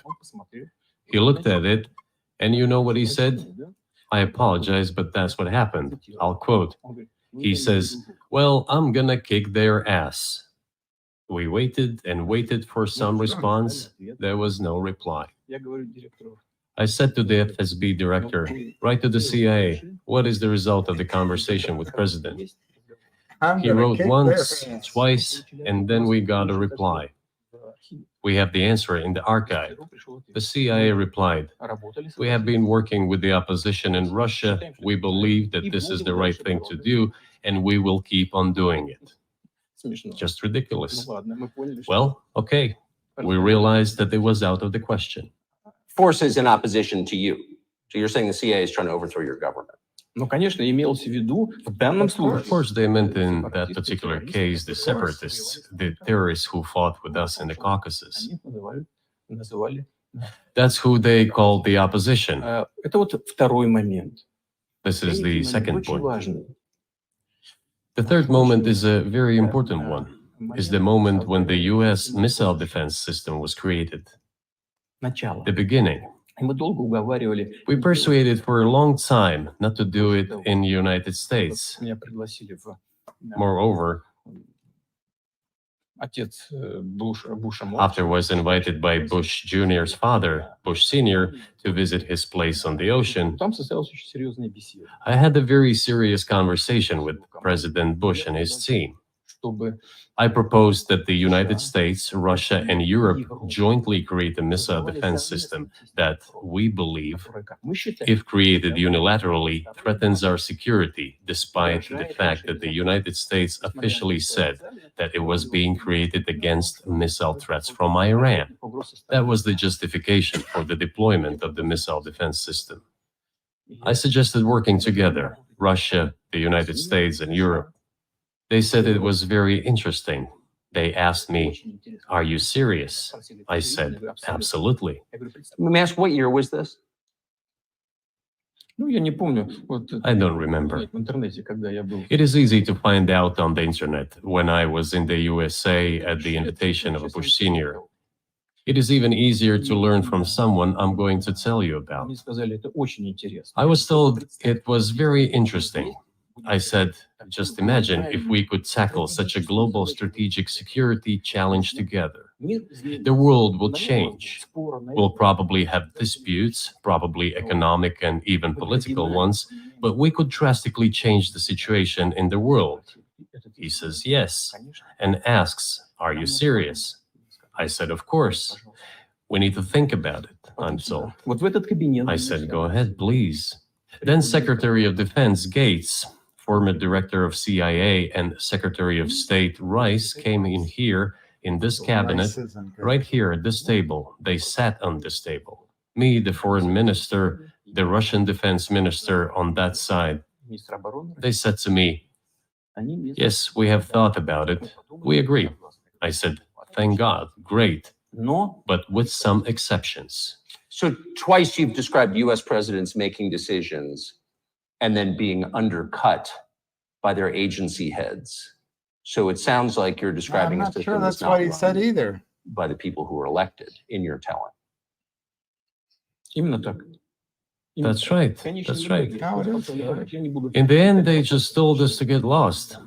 I'm not going to tell you the details because I think it's incorrect.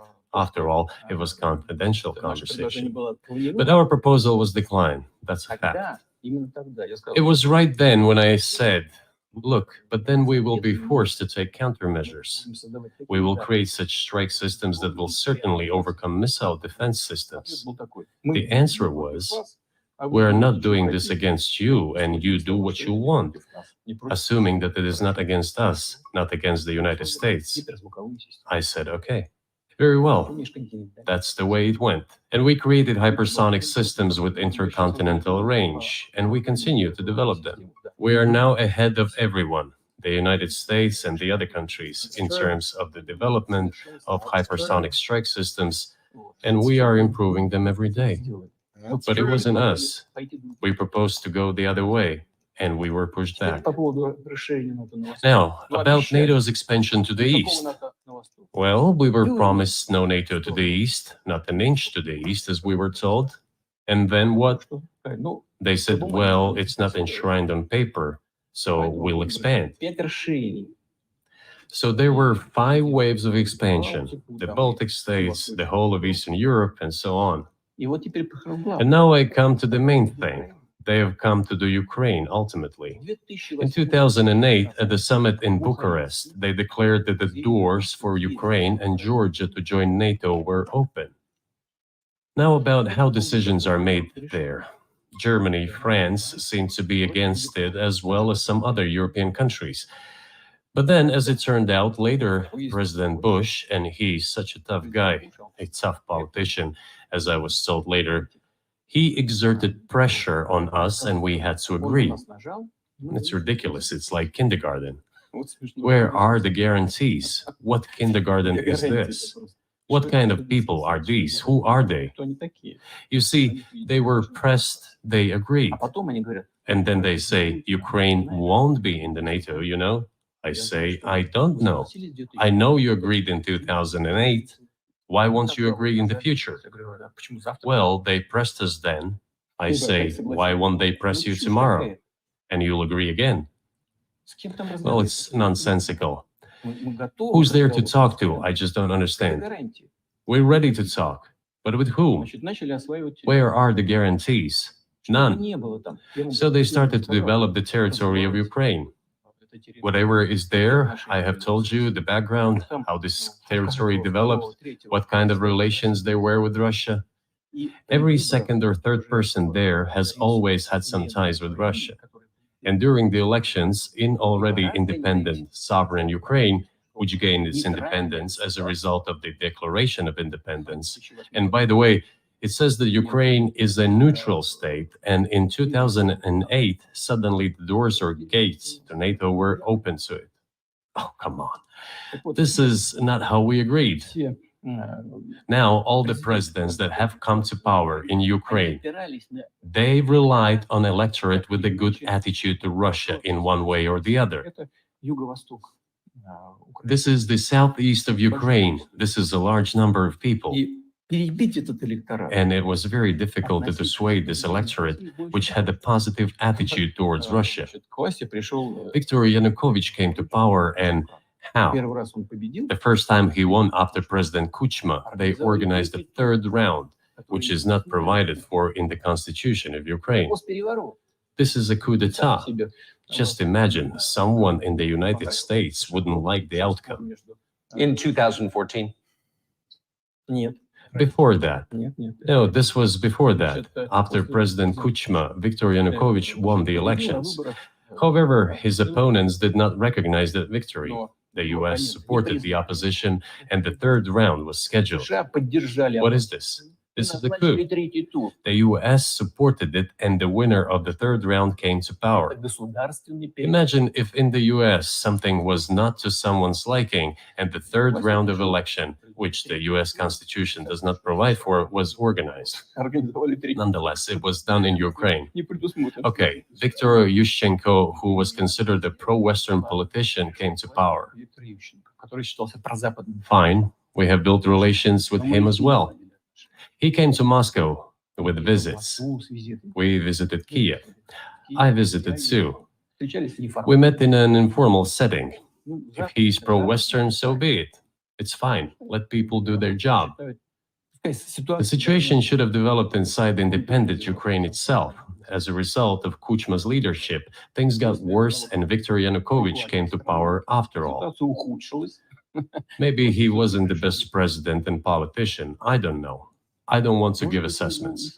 However, the issue of the association with the EU came up. We have always been lenient to this. Suit yourself. But when we read through the Treaty of Association, it turned out to be a problem for us, since we had a free trade zone and open customs borders with Ukraine, which under this association had to open its borders for Europe, which would have led to flooding of our market. We said, no, this is not going to work. We shall close our borders with Ukraine then. The customs borders, that is. Yanukovych started to calculate how much Ukraine was going to gain, how much to lose, and said to his European partners, I need more time to think before signing. The moment he said that, the opposition began to take destructive steps which were supported by the West. It all came down to Maidan and a coup in Ukraine. So he did more trade with Russia than with the EU. Ukraine did. Ну, конечно. Ну, конечно, конечно. Of course. It's not even the matter of trade volume, although for the most part it is. It is the matter of cooperation ties, which the entire Ukrainian economy was based on. The cooperation ties between the enterprises were very close since the times of the Soviet Union. One enterprise there used to produce components to be assembled both in Russia and Ukraine and vice versa. They used to be very close ties. Нам из Соединенных A Штатов coup d'etat was committed, although I shall not delve into details now, as I find doing it inappropriate, the US told us. позицию Calm Yanukovych down, and we will calm the opposition. по пути Let the situation unfold in the scenario of a political settlement. политического регулирования. We said, all right, agreed, Согласны? let's do it this way. Так и сделаем. As the Americans requested, Yanukovych did use neither the armed forces nor the police, yet the armed opposition committed a coup in Kiev. Провела госпиталь. What is that supposed to mean? Как это понимать? Who do you think you are? Вы кто такие? I wanted to ask the then US leadership. Соединенные Штаты. With the backing of whom? При поддержке ЦРУ, конечно, With the backing of CIA, of course. которые, как я понимаю, The organization you wanted to join back in the day, as I understand. We should thank God they didn't let you in. Although it is a serious organization. I understand. My former vis-a-vis in the sense that I served in the first main directorate, Soviet Union's intelligence service. оппонентами все. They have always been our opponents. A job is a job. Но технически они все сделали правильно. Technically, they did everything right. They achieved their goal of changing the government. However, from political standpoint, it was a colossal mistake. Surely it was political leadership's miscalculation. They should have seen what it would evolve into. Итак, в 2014 So, in году 2008, the doors of NATO were opened for Ukraine. In 2014, there was a coup. They started persecuting those who did not accept the coup, and it was indeed a coup. They created a threat to Crimea, which we had to take under our protection. They launched a war in Donbass in 2014 with the use of aircraft and artillery against civilians. This then another one. When they failed, they started to prepare the next one. All this against the background of military development of this territory and opening of NATO's doors. И открытие дверей. How could we not express concern over what was happening? Проявлять обеспокоенность. From our side, this would have been a С нашей culpable стороны, negligence. преступное That's what бездействие. it would have been. Вот что это было бы такое. Просто It's just that the US political leadership pushed us to the line we could not cross, because doing so could have ruined Russia itself. потому что это разрушало саму Россию.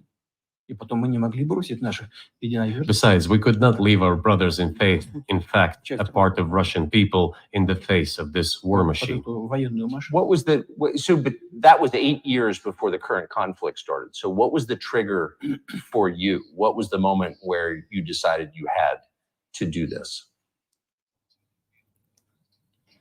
Но спровоцировал конфликт изначально. Initially, it was the coup in Ukraine that provoked the conflict. Кстати говоря, By the way, back then the representatives of 3 European countries, Germany, Poland, and France, arrived. гарантами They were the guarantors of the signed agreement between the government of Yanukovych and the opposition. подписи свои. They signed it as guarantors. Несмотря на это, оппозиция. Despite that, the opposition committed a coup, and all these countries pretended that they didn't remember that they were guarantors of the peaceful settlement. Никто не вспоминает They just threw it in the stove right away, and nobody recalls that. этот договор между. I don't know if the US know anything about the agreement between the opposition and the Вернуть authorities всё. and its 3 guarantors who, instead of bringing this whole situation back in the political field, Хотя смысла в supported этом the coup. не было. Никакого. Although it was meaningless, believe me. Янукович совсем согласился. Because President Yanukovych agreed to all conditions, he was ready to hold an early election which he had no chance of winning, frankly speaking. Зачем госпиталь? Everyone knew that. Then why the coup? Why the victims? Why threatening Crimea? Why launching an operation in Donbass? This I do not understand. That is exactly what the miscalculation is. CIA did its job to complete the coup. I think one of the deputy secretaries of state said that it cost a large sum of money, almost 5 billion. But the political mistake was colossal. Why would they have to do that? All this could have been done legally, without victims, without military action, without losing Crimea. We would have never considered to even lift a finger if it hadn't been for the bloody developments on Maidan. Because we agreed with the fact that after the collapse of the Soviet Union, our borders should be along the borders of former Union's republics. We agreed to that. But we never agreed to NATO's expansion, and moreover, we never agreed that Ukraine would be in NATO. We did not agree to NATO bases there without any discussion with us. For decades, we kept asking, don't do this, don't do that. And what triggered the latest events? Firstly, the current Ukrainian leadership declared that it would not implement the Minsk agreements, which had been signed, as you know, after the events of 2014 in Minsk, where the plan of peaceful settlement in Donbass was set forth. But no, the current Ukrainian leadership, foreign minister, all other officials, and then President himself said that they don't like anything about the Minsk agreements. In other words, they were not going to implement it. A year or a year and a half ago, former leaders of Germany and France said openly to the whole world that they indeed signed the Minsk agreements, but they never intended to implement them. They simply led us by the nose. Was there anyone for you to talk to? Did you call a U.S. President, Secretary of State, and say, if you keep militarizing Ukraine with NATO forces, this is going to be we're going to act? Мы постоянно об этом говорим. Stupid question. Мы постоянно об этом говорим. Мы обращались We talked about this all the time. We addressed the United States and European countries' leadership to stop these developments immediately, to implement the Minsk agreements. Frankly speaking, I didn't know how we were going to do this, but I was ready to implement them. These agreements were complicated for Ukraine. They included lots of elements of those Donbass territories' independence. That's true. However, I was absolutely confident, and I'm saying this to you now. I honestly believe that if we managed to convince the residents of Donbass, and we had to work hard to convince them to return to the Ukrainian statehood, then gradually the wounds would start to heal. When this part of territory reintegrated itself into a common social environment, when the pensions and social benefits were paid again, all the pieces would gradually fall into place. No, nobody wanted that. Everybody wanted to resolve the issue by military force only. But we could not let that happen. And the situation got to the point when the Ukrainian side announced, no, we will not do anything. They also started preparing for military action. It was they who started the war in 2014. Our goal is to stop this war. And we did not start this war in 2022. This is an attempt to stop it. Do you think you've stopped it now? I mean, have you achieved your aims? No, we haven't achieved our aims yet, because one of them is denazification. This means the prohibition of all kinds of neo-Nazi movements. This is one of the problems that we discussed during the negotiation process, which ended in Istanbul early this year.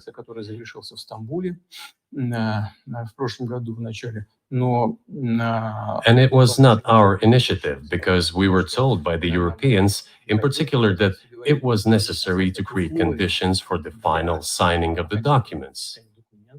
My counterparts in France and Germany said, how can you imagine them signing a treaty with a gun to their heads? the troops should be pulled back from Kiev. I said, all right. We withdrew the troops from Kiev. As soon as we pulled back our troops from Kiev, our Ukrainian negotiators immediately threw all our agreements reached in Istanbul into the bin and got prepared for a long-standing armed confrontation with the help of the United States and its satellites in Europe. That is how the situation has developed, and that is how it looks now. But what is, pardon my ignorance, what is denazification? What would that mean? What is... Да, вот я как раз хочу сейчас об этом сказать. Это очень важный вопрос. Денацификация. That is what I want to talk about right now.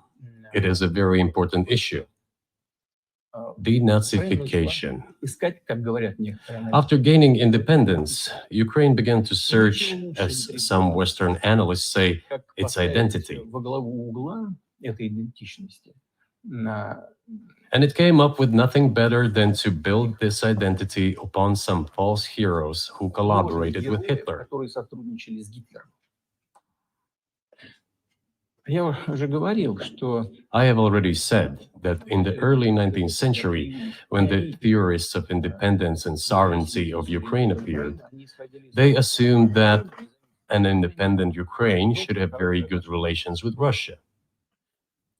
но в силу исторического развития But due to the historical development, those territories were part of the Polish-Lithuanian Commonwealth, Poland, where Ukrainians were persecuted and treated quite brutally, as well as were subject to cruel behavior. идентичность. И вели себя очень жестоко. Это все осталось в памяти. There were also attempts to destroy their identity. Когда началась Вторая мировая война, часть этой... All this remained in the memory of the people. When World War II broke out, part of this extremely nationalist elite collaborated with Hitler, believing that he would bring them freedom. Она начала сотрудничать с Гитлером, полагая, что... The German troops, even the SS troops, made Hitler's collaborators do the dirtiest work of exterminating the Polish and Jewish population. Hence this brutal massacre of the Polish and Jewish population, as well as the Russian population too.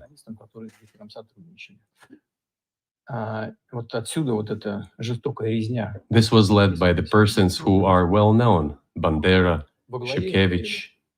It was those people who were made national heroes. That is the problem. And we are constantly told that nationalism and neo-Nazism exist in other countries as well.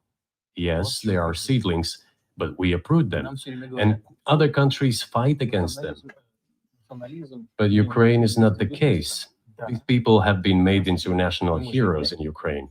Monuments to those people have been erected.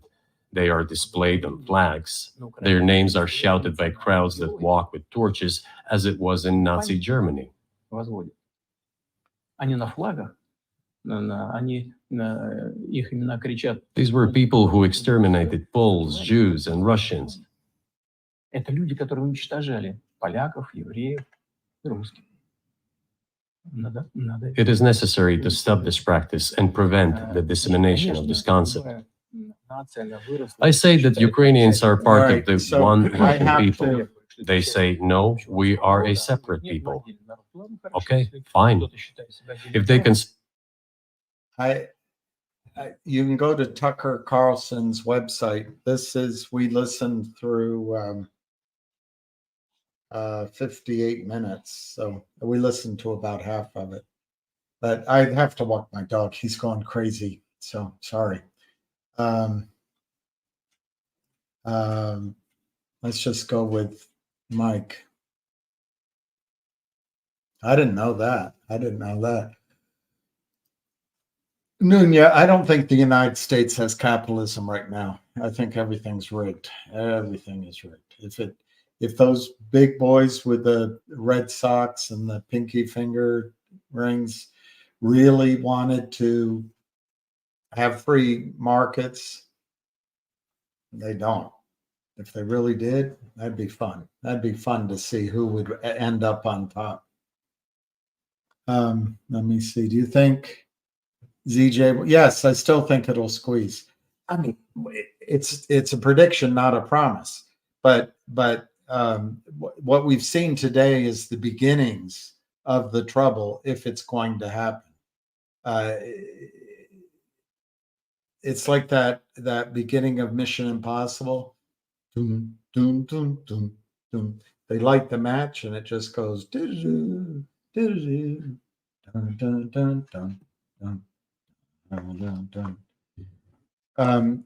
That match is lit, so we'll see what happens. Fascism and the emerging government corporations. Oh, God. And it's government with corporations and the media. Just think about that. And then in our country, the red states get accused of it, but I think people got to remember, you point one finger at me, 3 fingers point back at you. All right, I'm going to go. My poor dog just looks like he's going to pee in his pants. So I'll say goodnight. Go to Tucker Carlson's website. You can watch it. Cheers, everybody. Thank you for joining.